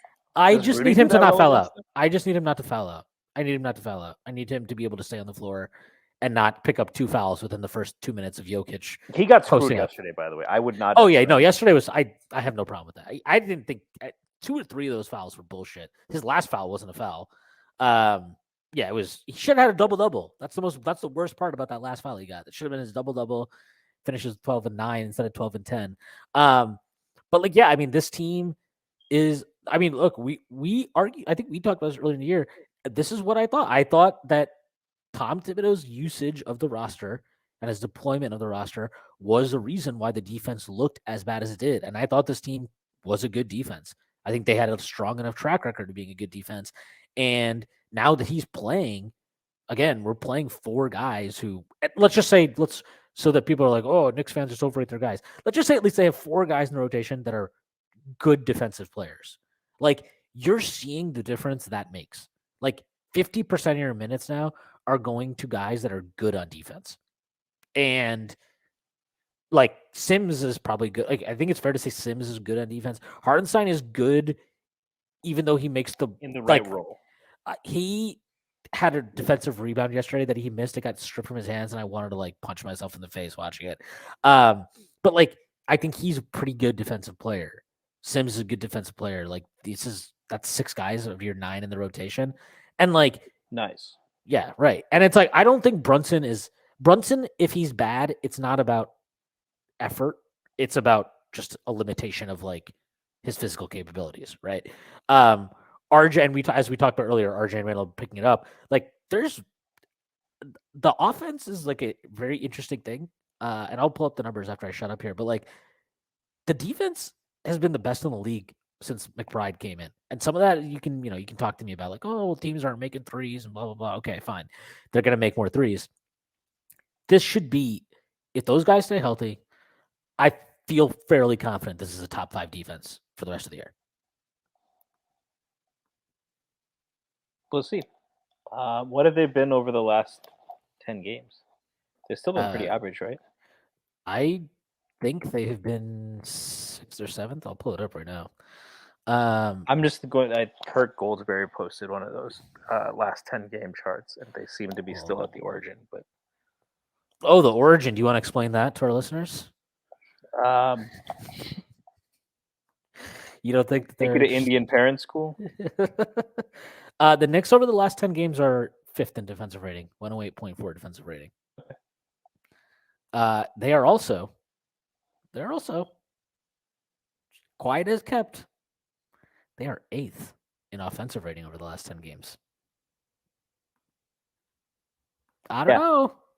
I'm just saying. And I'm not sure. I don't think those are unrelated either. One, obviously, it's easier to score off of,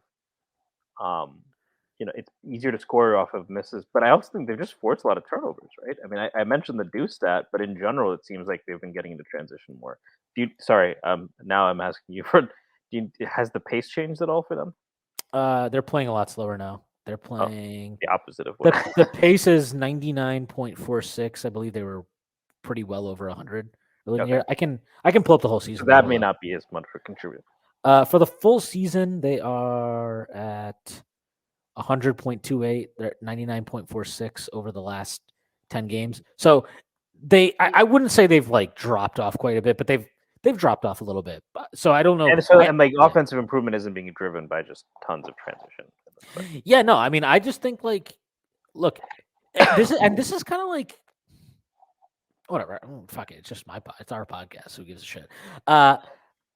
This is kind of why I thought this team had maybe a higher upside than people thought coming into the season. Like the defense was so bad to start the year. It really tested all of my belief that like they could turn it around, and voila, they've turned it around because Tibbs figured it out. He's playing the right guys on defense. Kudos to him. Kudos to us, the nerds that didn't watch the film 6,000 times to arrive at the same conclusion a year later, like Tibbs did. But I'm happy he did it. So like that was always the thing that was, to me, the safe bet with this team. Okay, the defense will be the big driver of success. The big question was, what can the offense be? And let's just say this. We've played 27 games. The Knicks have shot like shit from 3. Maybe they're just a bad 3-point shooting team. Very possible. I also think it's possible that this team, okay, so like I mentioned, in the last 10 games, they are 8th in offensive rating, tied with the Dallas Mavericks. Both have a 115.6 offensive rating. For the full season, the Knicks are 15th in offensive rating, 112.1. If the Knicks just get to like 20th at 3-point percentage, which normal regression could get them there. Right. Like, everyone is shooting below average right now. Right.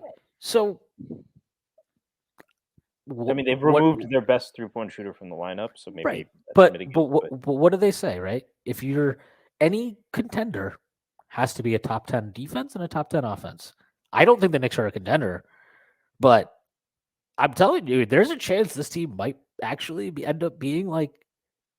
I don't think they'll get to top 10 in offense, but I think before the season I said I could see an upward range of like 12th. Yeah. I And I think mean, 12th is there. And look in the East. I mean, how many teams scare you? Milwaukee scares the shit out of me. You're not scared of the Bulls? I ain't scared of no ghost. You got Milwaukee. Obviously, Boston is also to the point you mentioned. That might be not kryptonite, but just our new found defensive perimeter strength may not work as well against Brown and Tatum. And they're a really good team. And Toronto just feels like a shitty matchup for us. Just have felt like a shitty matchup for us for a while. But then you keep going, and it's like, am I scared of Miami? No. I should be scared of Philadelphia because they have more talent, and I expect them to figure it out. But Doc Rivers feels like an anchor right now on that team, in a way that maybe even Tibbs isn't on the Knicks. Am I scared of? Atlanta. Even with, I know you're not scared of DeJounte Murray. Like, I think we would have won that game when he played. I'd be scared of DeJounte Murray if we were doing like a fashion shoot. Like, I think he might. Yeah, or if like he was allowed to just bean players on the head and play against fucking scrubs, from the YMCA. Yeah, like he's terrifying in those games. No, I think the East is like, I think Boston and Milwaukee. Milwaukee's been weird, but they just got Middleton back. I think they're like working through some shit. I think those two are clear. They're in they're in their own league. And I will say, like, I didn't want to put Cleveland up there to start the year, not because I didn't think like the Mitchell trade was a huge upgrade for them, but I just hate betting on, like, it felt like a lot like we're putting a lot on Evan Mobley to help make this leap, and I don't like putting that on second year guys. But he actually hasn't been that great, and they're still really, really good. So and he's gonna hurt. Which might be a thing. Just but like he's gonna get better, Mobley, right? And they have the best defense in the league right now. Like, their offense is like, it's okay. I think it's like top. Let me just see. Their offense right now is 12th, 112.7. Like, I don't know if that gets better or not. It feels like the wing situation there is pretty bad, but like they have a shot. Like they have a shot, and then after that, I don't know. Like, who are you scared of in this conference? Right? It's like Brooklyn, I guess. I mean, Brooklyn's better than us just because KD, if his body's not broken, is Kanye. They might make a trade. Simmons obviously still has talent, so yeah, they're like, fine. You want to put Brooklyn above us? Cool. Other than that, Pacers, I think I'm not buying this Pacers thing. I think they fall off. At some point, they're going to tank. Yeah, I think the Sixers, like, are they better than us talent wise? Yeah, sure. I do think there's something there though with them where it's like, just weird. It just feels like they're not athletic.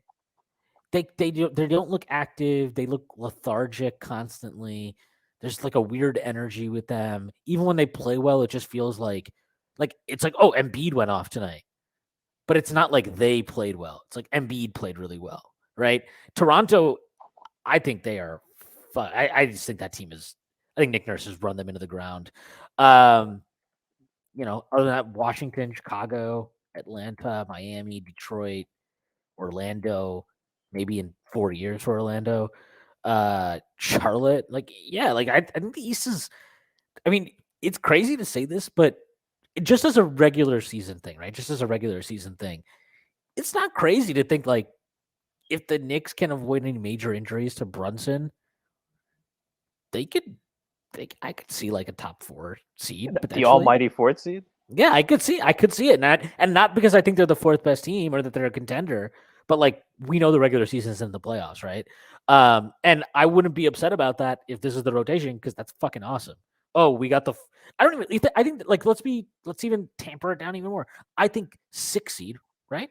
But 6 seed is not crazy. I don't think that's an insane upside to assign this team. But like, imagine if we got the 6 seed playing, starting Grimes and RJ, who are still on rookie deals. RJ's rookie deals, or his extension doesn't kick in until next year. Mitch, who, yes, we extended, but like a kid we drafted, right? Quickly, McBride, Obi coming off the bench, all three guys that we've drafted, and Sims being situational, another guy we drafted. Like, uh, what am I supposed? I'm supposed to be upset? Like, oh my god! Like, well, can't believe this team is winning basketball games and not tanking for Wembanyama. Like, how can you be upset about that? That's literally your young guys being put in position to have an impact and having an impact. What? So, like, I don't know. We're supposed to shut them down so we can get a good look at Svi Mikhailuk. Get Archie Diacono some starting point guard minutes. Like, no, that's fucking stupid. You can't do that. I don't know. I really don't know how there are people that are upset about that. But before we continue, the NBA season is heating up, and there's still so many unknown things going on. Like, is Philly good? Like we just talked about? I don't know. I'm not convinced. I don't like their vibes or body language. When I'm looking to get in on the action, I bet with DraftKings Sportsbook, an official sports betting partner of the NBA. New customers can bet just $5 pregame money line and any NBA team to win their game and get $150 in free bets if they do. Check this out. Right now, everyone can earn up to a 100% boost with DraftKings stepped up same game parlays. Go to the DraftKings Sportsbook app, place a same game parlay, and combine multiple bets like which team will win, total rebounds, and more. The more legs you add, the bigger the boost, the bigger your shot to win big. Download the app now, sign up with code TBPN, place a $5 pregame moneyline bet on any NBA team to win their game, and get $150 in free bets if they do. That's code TBPN only at DraftKings Sportsbook. Minimum age and eligibility restrictions apply. See show notes for details. I want to ask you something because last week we've talked about this a lot, right? We talked about how it felt in a lot of ways like the way the season started, the rotations, and all that stuff. It was like, what are we trying to go for, right? What are we trying to achieve here? Do you like? I thought immediately when it got revealed that Deuce was going to be in and that they weren't going to go back to Rose. I was like, okay, now I feel pretty good about this team, even with weird Tom Thibodeau stuff going on. Like, do you feel differently about what direction is the franchise going in? And just generally, like, I don't want to say the upside, but like kind of the hope for internal growth and development of our players as kind of like where we stand right now? Yeah, I mean, I think it's the things you want to see, and I think as we've said, like it hasn't hurt the Knicks win-loss total, It's as helped it. no one had ever predicted this, right? I mean, me and you understood that if they played the kids, we were going to lose. We are going to go 0 for 82, and Look, they'd Tibbs look at us like this. Tibbs isn't trying to tank. He just wants to win so bad. No, I think that you have to, and they're deploying people in largely the right roles. For what it's worth, I think even giving Sims a look there at the four is kind of nice. I'm being serious. I'm obsessed with it now. Like I'm being serious. Like if you just traded for Porzingis and you had him and Sims together in the front court, like imagine a lineup of just like Quickly, Deuce, Grimes, Sims, and Porzingis. Who the fuck is scoring on that? Yeah, it would be quite the. I mean, does Porzingis have any history in New York? I don't know if no, none. Yeah. Otherwise, if let's say he had played here before and there was some history there, there'd be an even added storyline to that, right? Yeah, I mean, even a guy like Miles Turner might be interesting considering, but he's shooting like 41% from three this year. I don't think that lasts. He's had similar heaters before, but yeah, I mean, yeah. Sorry, I'm go not really ahead. trying to move off Mitch right now either. Yeah, I'm not either. But I'd agree with that. I also think so. The one disappointing thing for a lot of people is Cam. So here's what I'll say about this: the Knicks passed on their draft pick last year. I wouldn't put it quite so strongly in those terms. They said I don't think they dumped it. For example, they dumped cap space. They got 3 protected first round picks, which shouldn't be too much worse than that one, even individually. So together, if you're trying to get into rebuilding mode, 3 of those is better than 1. But we've hashed all that out. My point is, you look at this draft, and they've been rumored to be interested in dealing Cam and open to dealing quickly. That's how I read that.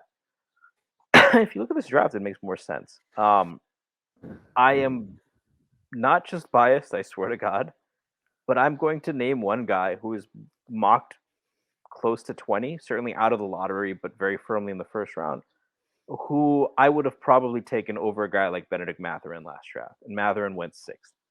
And that's Do Jet Howard. do you feel differently about that now, though? Maybe a little bit. But I don't. I think Jet Howard is 6'8". He can score at 3 levels more efficiently than he's a freshman. Mathurin was a sophomore. He is probably a similar level of defender in terms of much better on ball, but has lapses off ball. And he's 6'8" and has all the tools and can get to the rim. Pretty good passer. Like, he's that level of prospect, I think. He's in the Mathurin range. And he might go as low as like pick 20. And that's not because there's misevaluation. That's because there's a million fucking wings in this draft that are awesome. You talk about quickly. There's a guy named Kason Wallace who might go 8th or 9th at Kentucky. He's got a 4.3 steal rate. He's shooting 50% from 3, and he's a good finisher. And by the way, he went to I don't know if you heard about this, but quickly went to Kentucky. It might have been mentioned once or twice. So I think that some of their strategy, I think, is going to be to reshape the roster a little bit. Obviously, there's certain guys that we'd rather they got rid of, but Fournier is gone no matter what. Let's be real. Fournier isn't expiring next year. His days He's never. Rose ditto. So I think they are going to. So I think that fans who were annoyed that we traded the 19th pick for Reddish, now looking to trade him, didn't use our first round pick last draft. I personally am not a fan of the Keels pick, but that's for different reasons. And 42, whatever. You think Keels? Who do you think could eat more wings, you or Keels? Keels. I'm not very good at that stuff. So,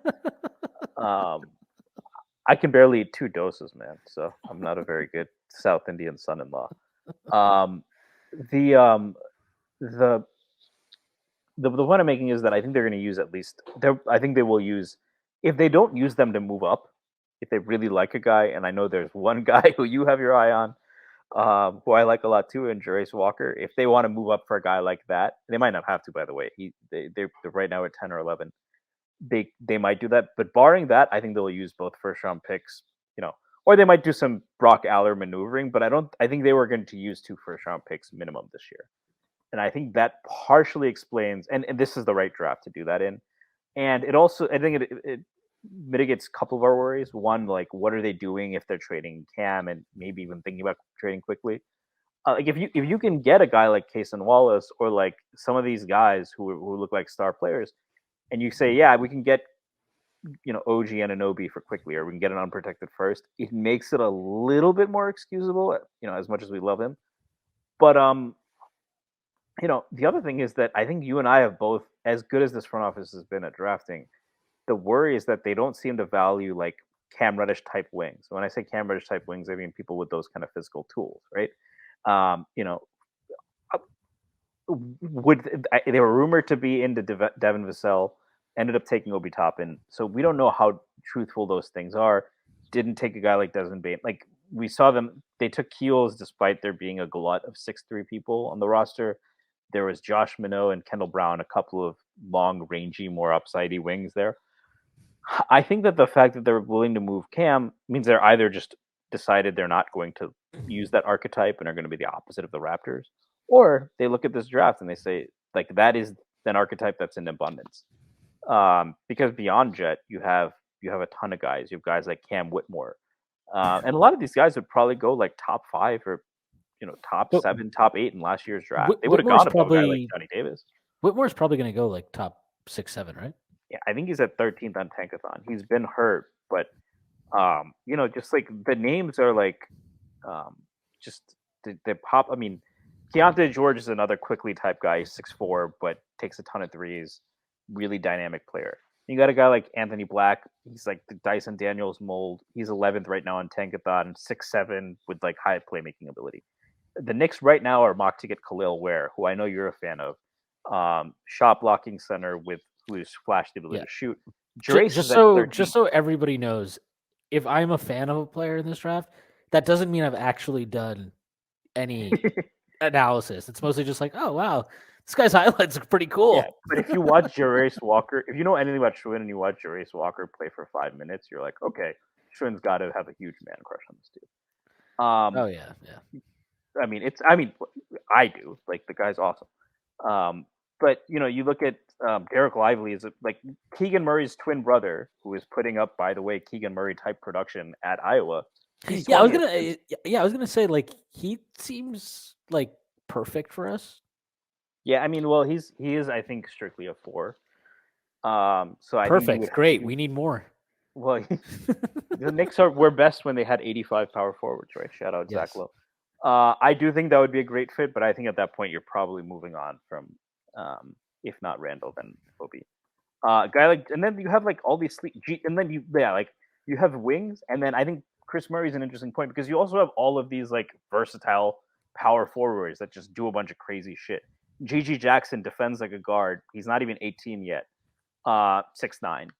Leonard Miller could have gone probably first round last year. He's in the G League, showing out. So, Isn't he shooting like shit on twos or something now?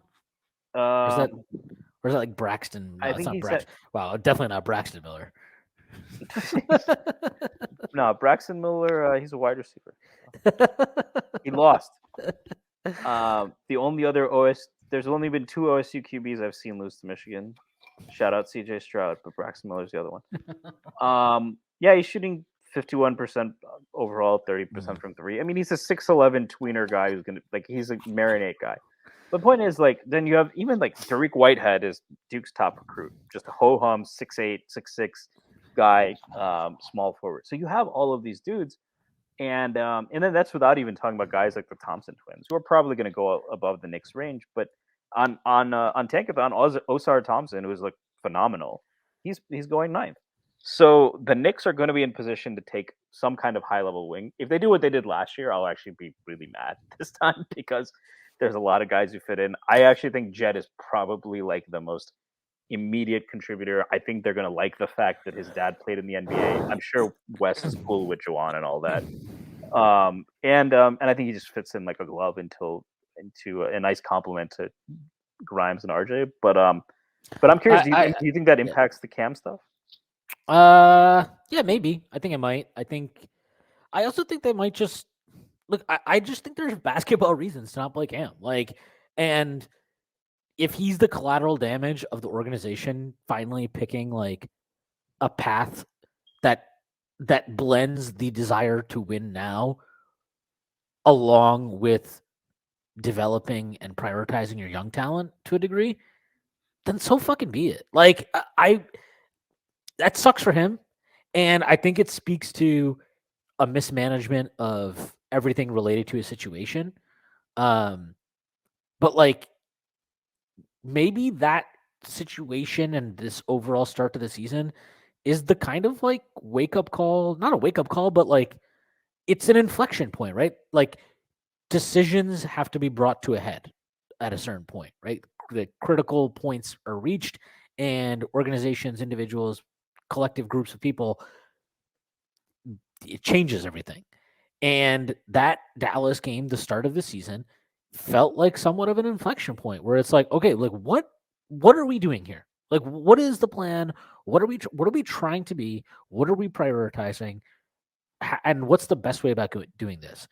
And do I think that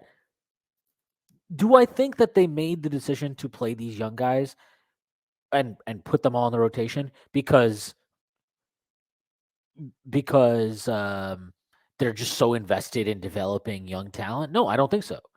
But I think when that young talent has not just the production, but I would say the underlying impact that that you're looking for or that you're projecting it to have, then they are comfortable going with that. And I'm okay with that. I am okay with looking to win basketball games because you know what? Winning basketball games is fun. It just needs to be a better process. And that was the most annoying thing, right? For the last year and however many games to start this season is you're what? Why the process here doesn't make any sense because you're trying to win ball games, but the guys that are actually probably going to help you win more ball games are your young dudes who you're not playing much or playing less than vets in their positions or not prioritizing over vets in their position. And now it feels like it's a lot closer, at least, to that balance you need to strike. And if that is what ultimately is the reason to be like they just can't. It's like, hey, Cam, like would Cam really be cool with the Deuce McBride minutes, right? Because Deuce is playing like 15, 17, whatever minutes a game. I don't think Cam is cool with that. And on top of that, Deuce is a really good point of attack perimeter defender. You look at how much dribble penetration we're containing now compared to how it was to start the year. Obviously, that's not all on Cam, but it's like what's that saying? Rising tide raises all boats, or whatever the fuck that saying is. That's exactly the saying. There we go. Well, you know it. You have that. You have that. You wake up to that every day. Let's not. No, the Don't only pretend you didn't memorize it, Shwin. You nerd. No, the only thing I wake up to every day is a My great mother. wind. A great Wow. wind carries me across the sky, and all along. All the while, I go about and pity. Sometimes I go about and pity myself. Okay, I was gonna say if you pass up a golden your mother opportunity, it had to be a Sopranos reference. Yeah, so that makes there you sense. go. So, but like I think that is, if that's what it is, that's what it is, you know. And I don't blame Cam if it's him, if like that was what they kind of had to offer him, and he's like, I want to get the fuck out of here because I'm in a contract year. I want to play more minutes and showcase myself. I don't blame him for that at all. I think the organization, the front office, down to Tibbs, mismanaged that situation starting last year. They could never carve out a role big enough for him, and if that's what it is, that's what it is. Fine, so be it. I do like the idea that, I do worry a little bit that maybe they do have a blind spot for these big wing types. Like maybe that is something that they just don't place the right value on, or maybe I don't want to say the right value, that they just don't have the value on that other organizations do, right? And to be fair to that argument, like you just having these long, lengthy, freakish dudes, that doesn't make you a good basketball team.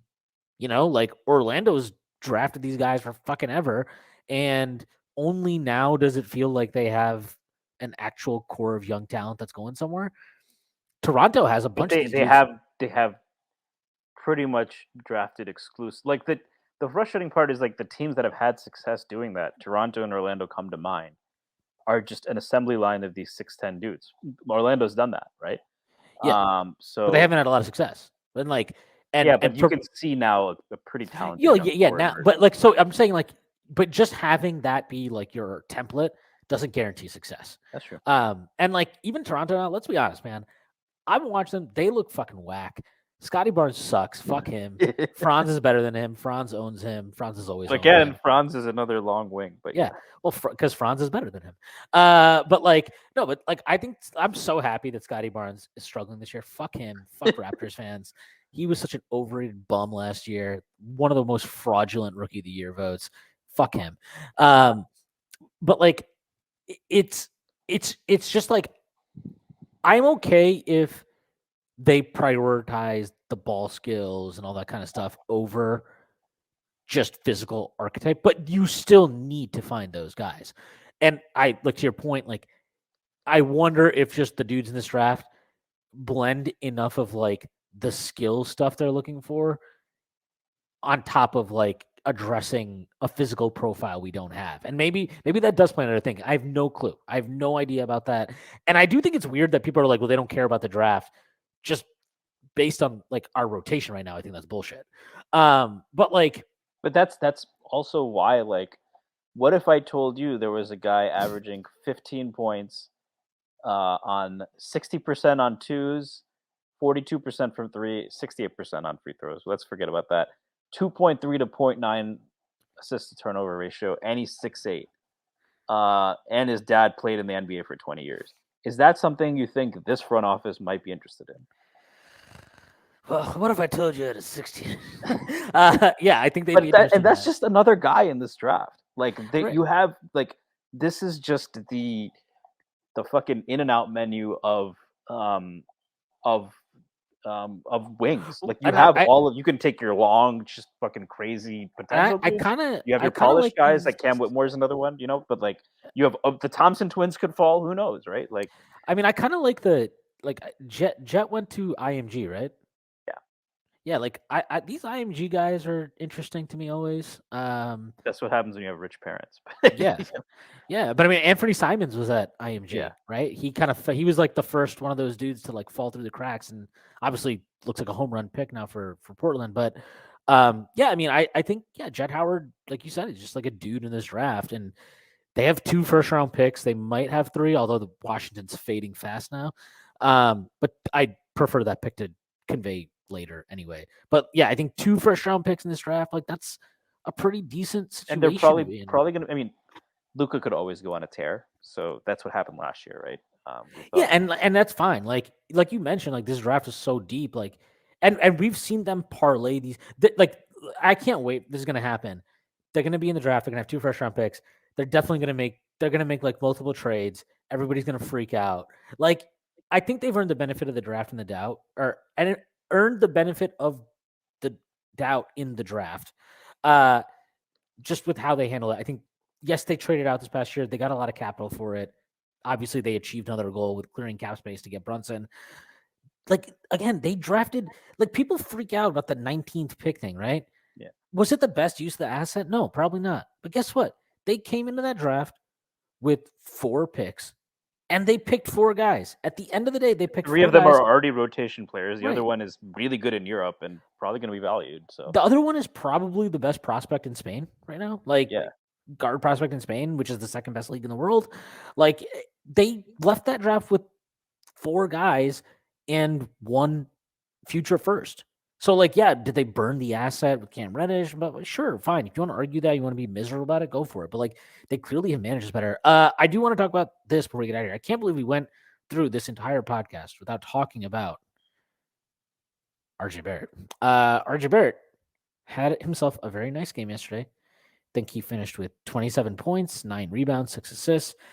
He played the entire second half. We got to see some RJ at the 4 minutes, which I enjoyed, and it is really funny to me that we might have 3 guys in this team that are best playing the 4. But like, I think this is interesting. This is just me, and people can say what they want to say. Skewing stats, you're getting rid of the bad sample.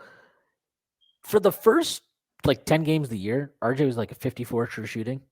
That is, and then if you basically eliminate that 5 games miserable stretch he had, which was the first OKC game at home until the Phoenix game on the road. That's a 5-game stretch where he was absolute dog shit, just terrible on defense, and then offensively couldn't hit a shot. Before that, he was like 54 true shooting. Since then, he's like 56 true shooting. Average all that out, it's about 55 true shooting for the rest of the games. That 5-game sample was so bad that he's like all the way down to 51.5 true shooting right now. Not to excuse any of that. He was terrible, even if he was sick, whatever. But like, I don't know. I think his process looks better to me now. Not great, not perfect, but it's definitely better. I just think like the fact that he's made an efficiency, like his efficiency true shooting is basically the same as last year, and he's not shooting the 3 well at all right now. Like, I think that's actually pretty encouraging, and he's making reads now in these last few games, the last stretch of games, that are way better, passing reads specifically, that are way better than what we saw to start the year. I mean, that was the stuff that we highlighted constantly as like pretty concerning, like more so than making and missing shots, is forcing shots instead of making easy reads, or the right reads anyway. He had a pass yesterday to Deuce that was fucking awesome. Like, look, offhand pass, yeah, corner, yeah.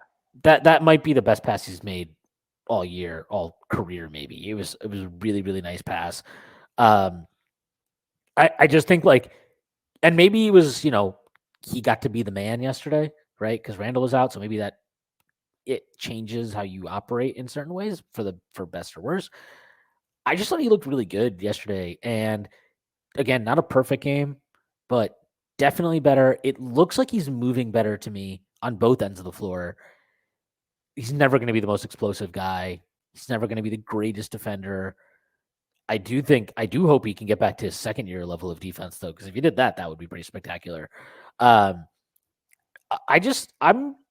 okay. I'm like, I'm still at the point where it's like, I need him to not have weeks of endless amounts of bullshit, but like I feel like at the end of the year, we're going to look back at that 5-game stretch as an outlier versus what he does the rest of the way. Because aside from that 5-game stretch, his efficiency has been a lot better. And that, again, that's without like a significant 3-point shooting hot stretch.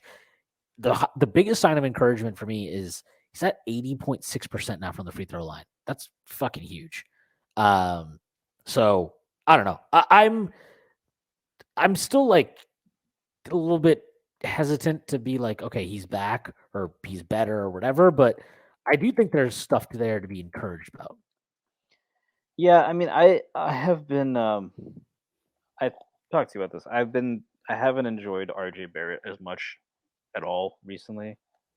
Last night was a step in the right direction. I thought his process was much better.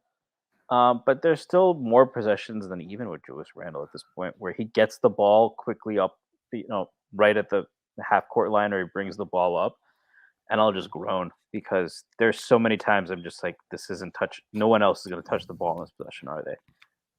That does happen still, but I think some of that is probably just residual trauma from the last stretch. I think what's worried me is that I've never felt like that about RJ before. He's had bouts of tunnel vision, but I always feel like he wasn't predictable. Sometimes he'd make the wrong read. This year, it just has at times felt like triple team, quadruple team, whatever it is. The shot is going up, and even against a single team, against good coverage, he often misses. I thought last night was better. Perhaps he's getting his legs under him. But I also will say that, like, the thing is this, right? What are RJ's best traits? Well, his best trait is he can get 2 feet in the paint pretty much at will. But he's not a great finisher. He can hit open threes. And the other thing is that I actually think he's a high IQ player with good vision. Like we talk about him missing reads, but as that pass the Deuce showed, and some of the other ones he's made over this last stretch, he's had a few no look passes to the opposite corner. It proves that it's not like a guy who needs to. This is not an opportunity to pick on Julius Randle, but a lot of Julius's reads, he has to get in the air, survey the floor, right? Like Julius is usually not 2 steps ahead of the defense, or if he is, it's because he knows the sequence. It's not kind of that in the moment, like almost like a soccer player. You can tell RJ Barrett played soccer because he has more of that improvisational skill where he's comfortable in that chaos. He just doesn't go to that. And I think like when all is said and done, RJ's best asset might end up being his playmaking because he's never going to be a super efficient play finisher, at least not without kicking out more. And he doesn't have the kind of step backs or the mid range game to like make him a true like ISO creator guy, like a top scoring option. But what he can be really good is leveraging that ability to get to the paint into playmaking. And as he leverages that more, then his finishing will improve. And I think that's really the key to kind of reversing some of these trends. And I think that I think one thing that really got him going last game, not this game, Atlanta, right? Against Atlanta, I think I mentioned this as well. They ran a simple action where Sims came and screened for him. At the elbow extended at the 3-point line. RJ comes around, gets the ball on the move, and gets Sims with an easy alley-oop, right? When he gets the ball on the move, I think he's just so much more dangerous than when he has to create from just like the middle of the floor. It also forces him to survey the floor and make reads. And I think he's a lot better at that than like, you just look at his stats or you look at some of his worst plays would indicate. I actually think he has good court vision and he has good feel. He just, sometimes is that he's not put in the position where, if you're asked to just create from the middle of the floor, it becomes harder. And the other thing is, I think he needs to kind of embrace that a little bit more. Yeah, I mean, I think what his floaters are, I want to say they're like 45% or something this year. Really? I didn't know that. Yeah. I've seen a lot of ugly ones. So I have, but those short floaters, he's definitely been much better at them this year. Yeah. Especially when I think the one that's good, he has like a mini dream shake that he uses to set up a turnaround. And then also the one where the defender is clearly backing off and or you can get a shoulder into him. It's better than like when he's fading away or it's. I don't know. I really like the attempted fadeaways over Capella or Evan, something. yeah, like Evan Mobley or something like that. Those are really good shots. No, like I think the nice thing, and I genuinely think he deserves credit for this all season. Even when he was been struggling, and even when his shot selection hasn't been great, his shot selection isn't great because he's taking bad shots, but from the areas you're fine with him taking them from, right? I'm not saying that's okay, but he's not forcing shots that you're like, what the fuck are you doing? Like he's not taking a bunch of like step back middies or like you know what I mean? He's not trying to push the envelope in that way. I think he has a clear He's not understanding. being ball don't stop. Yeah, ball don't stop is never gonna like RJ for sure. But like I don't think that like he's his struggles are not him figuring out what he's good at. It's him figuring out how to like optimize what he already knows he's good at, right? You can tell he already knows his bread and butter is getting into the paint, getting to the line. Like that's his bread and butter. That's what his entire game. That's where the upside is for him, and I think he deserves credit for that because that shows like we see this all the time, right? I think Quickly has this too, where like Quickly is so excited to like try and show off new skills he's developed that you're like, yeah, it's great that you have these new things, but are you sure that like those are the things that you need to be leaning on right now? And they're not just like tools you have in your toolbox when you really need it. And I think RJ has shown that like he knows what he's good at and what his game is predicated on. He's focused on trying to maximize that. Has his decision making been great? No. Has the defensive drop off been significant? Absolutely. I do think he's been better on defense the last few games. Not to say he's been great. I've highlighted even in those games some terrible stretches he's had. But like overall, you're talking about, a guy that plays 35, 36, 37 minutes, 44 yesterday. There's a lot less brain farts happening. There's a lot less just like, no resistance blow bys that he's giving up. He's actually had a good defensive game yesterday. I think he had like 3 steals and 2 blocks. Like he was active yesterday. And so you can deal with like, okay, he misses a couple box outs when he's doing that. And I thought his passing yesterday was on point. He still has some issues where he's not reading in pick and roll. He's just predetermining where his pass is going to go. He had one against Charlotte where they came out of a timeout, and it's so funny because you can tell that like Steve Clifford knows Tibbs so well because after 2 timeouts, one of them he called a pick and roll for RJ. Clifford knew he knew it was coming, so they sat on it. They took away the lob and got they poked it away. They stole it, and then on another they came out of a timeout. He ran a pick and roll for Quickly, and he immediately had Plumlee blitz it, which they hadn't been doing at all, and Quickly turned it over. But it's just like it's really funny that a coach he knows Tibbs so well, he knew exactly what those play calls were going to be. But like, yeah, I mean, I think you're seeing more. Like he's made a lot more kickouts lately on drives. He's had a lot more kick ahead passes in transition instead of just like trying to do it all himself. These are like the small things that like again, like you make good decisions in those little micro areas, they're going to manifest in better efficiency. They're going to because you're just going to make better decisions. You're going to take less shitty shots. You're going to force up less. And it also forces the defense to honor more shit, But yeah, man, I can't like with RJ and just I'm not gonna lie, this is the happiest I've been with this team in fucking forever. Like they're playing fun competitive basketball with a lot of dudes they drafted, and they're fucking elite defense apparently with these guys. They have the flexibility to make trades when needed. They have their own picks. They have a bunch of protected picks from other teams. I'm happy, man. I'm very content with where the organization is currently. Does that mean that they don't have to make significant moves? And does that mean that I'm happy with everything that exists on the Knicks, coaching staff, players, whatever? No, it doesn't. But like I can live with this for this season. I'm happy to live with this for this season. I think this is fun.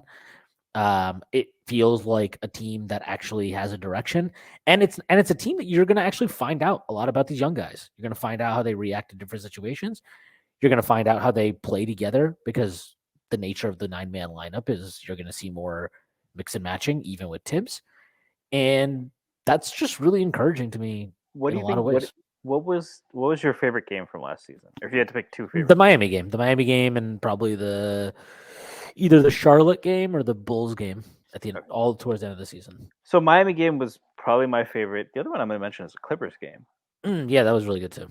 That Clippers game was these guys. It was Sims. It also did have Cam, and Cam, I will note that Cam played a pretty significant role, but that was really they outscored them 36-4 over a long stretch, and the 4 was probably more impressive than 36 because it was all McBride, Grimes, and that's really when you saw what this could be. And I mean, like they have that's a real identity, right? Yeah. Like McBride, Grimes, and IQ just terrorizing ball handlers. Sometimes they're gonna get beat. Fine.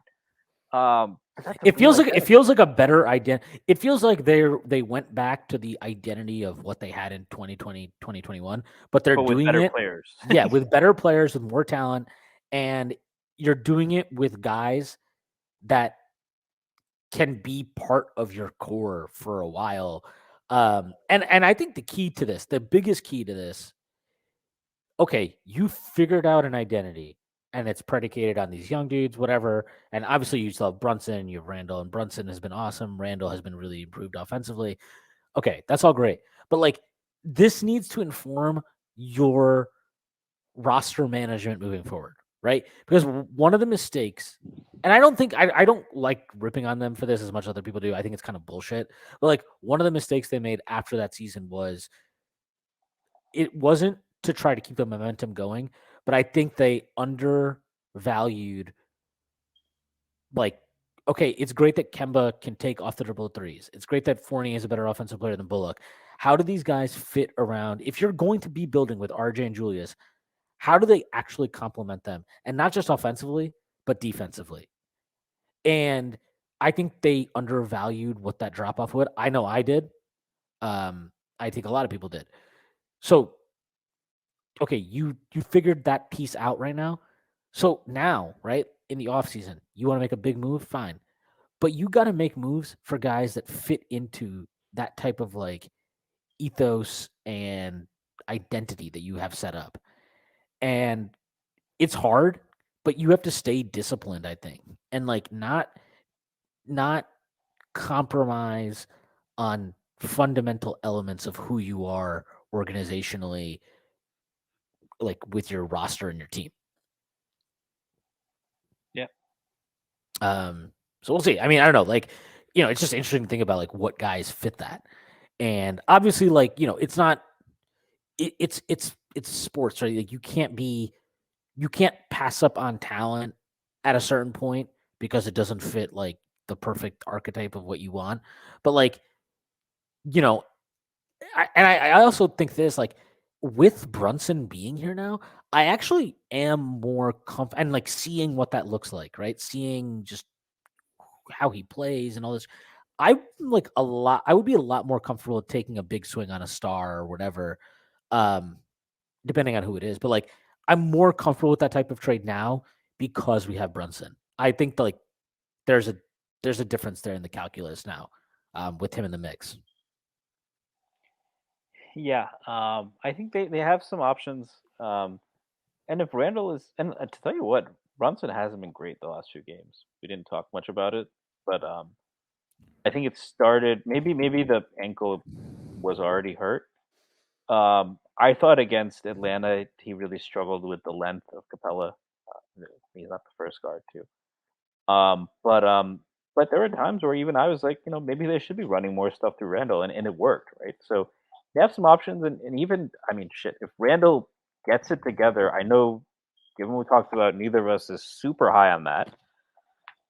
But maybe you can look at moving Obi, right? Or maybe you turn him into a project with more defensive potential, right? More of that mold. Or maybe Randall recoups enough value where you can get a first or two, and you realize that Randall can help another team more immediately towards a championship. We can use that. They have some options and some flexibility, which there's a certain everyone who wanted us to trade for Donovan Mitchell. One thing they definitely would not have had is options and flexibility, and I get that is very frustrating to people who want immediate results. Who said we've had options and flexibility in theory for a long time. We had options and flexibility when we thought we were going to get KD and Kyrie and Zion to boot, right? and that didn't pay off. But I mean, I think it's probably this front office hasn't been perfect, but it's not flexibility in the sense that because we have no direction, we can do anything, right? Like it's like the Cheshire Cat and Alice in Wonderland. If Yeah. you don't know where we want to go, that doesn't matter, right? That's not what the situation is with the Knicks. The Knicks have some assets. They have some tools in the chest. They're not overflowing with wealth, but they're in a decent spot, and they're gonna have options, and that's something to be optimistic about. And in the meantime, I think they're a pretty fun group of guys. That it's gonna be enjoyable to watch them continue to grow, and even if they lose, make life hell on other opposing. I'll tell you what. After just resigning myself and looking every time we played someone like Reggie Jackson, let alone like a Donovan Mitchell or something, just resigning myself to, man, this guy's gonna drop 20 on us at least. Now it's like, all right, I want to see you handle Deuce. I want to see you handle quickly. I want to see you handle Grimes. We can actually do that, and I don't think I felt that way consistently in a long, long time about the Knicks. Not even in 2020. I mean, the only time I really felt like, shit, I want to go to war with this team on defense and see them just make life miserable for other teams is, some old heads are going to kill me. But yeah, the days of Chris Childs and Charlie Ward and Derek Harper and all those guys, right? So, yeah, I mean, it's been a long time, but yeah, I mean, I think the most interesting part of this is like the cool part of this is like it's conceivable all these guys could get better on defense. Like that's very much on the table here, right? Because maybe not Mitch. I mean, I think even Mitch, but like RJ's in year 4, Grimes is year 2, Quickly's year 3, Deuce is year 2, Obi's year 3. Like I don't know. It's like defense is one of those things where it's hard to know when a guy stops improving, but like it's very conceivable they do improve on it. I mean, it's very conceivable they improve on both ends, all those guys. So yeah, this is like a fun situation. And we talked about the Julius thing earlier. I still think that like I'll put it this way: they probably have won their gamble that Julius could play himself back into being a better trade asset, but it's on them to like be disciplined and still trade him because and this doesn't need to mean that you think Obi is the 4 of the future or something, but like I don't know, I just can't I can't, especially after yesterday. I just really can't. I don't know. I just don't know how you trust that guy. So I would still try to trade him. And if they don't pass a trade on it, or if they pass up on a trade for him, that's a pretty big bet they have to make. But anyway, that's their call. We'll see what they end up doing. All right. I think that's a good place to end it unless there's anything you want to discuss before we get out of here. 48-22, baby. All right. I'm sure that half of our listeners will be very thrilled to hear about that. I will not talk about the Bills game because I respect our listeners. That is our pod for today. Stacy, let the people know they can find you and plug anything that you like to plug. Yeah, Stacy Patton 89 on Twitter. If you liked the draft talk today, a lot of smarter people than me are writing a pretty big piece. I think it should drop this week. Prez is like heading that. But we're gonna do a preliminary. We're doing a part 1 on a bunch of prospects. They're gonna be wings and kind of some of the guys in the Knicks range. I think Prez himself is kind of like there's no point in talking about Wembanyama. He's gonna break basketball the end. So it'll be more in depth on probably some of the prospects that are more realistic for the Knicks, and then there'll be a part 2 probably a week or so after that. So keep your eye out for that. The Knicks are doing better, but that doesn't mean we can't have an eye on the draft as well.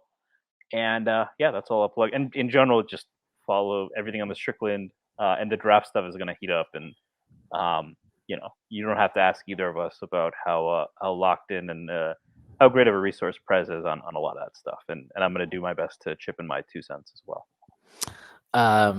Nice. Looking forward to that. I have nothing to plug, so I am going to plug that.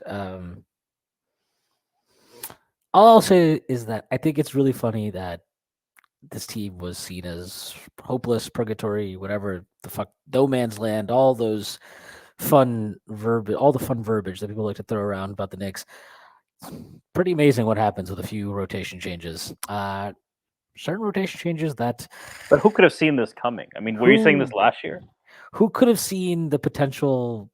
It's not even like who cares. That was always the argument, right? It's like who cares if it doesn't happen and these guys suck? Then we know that now.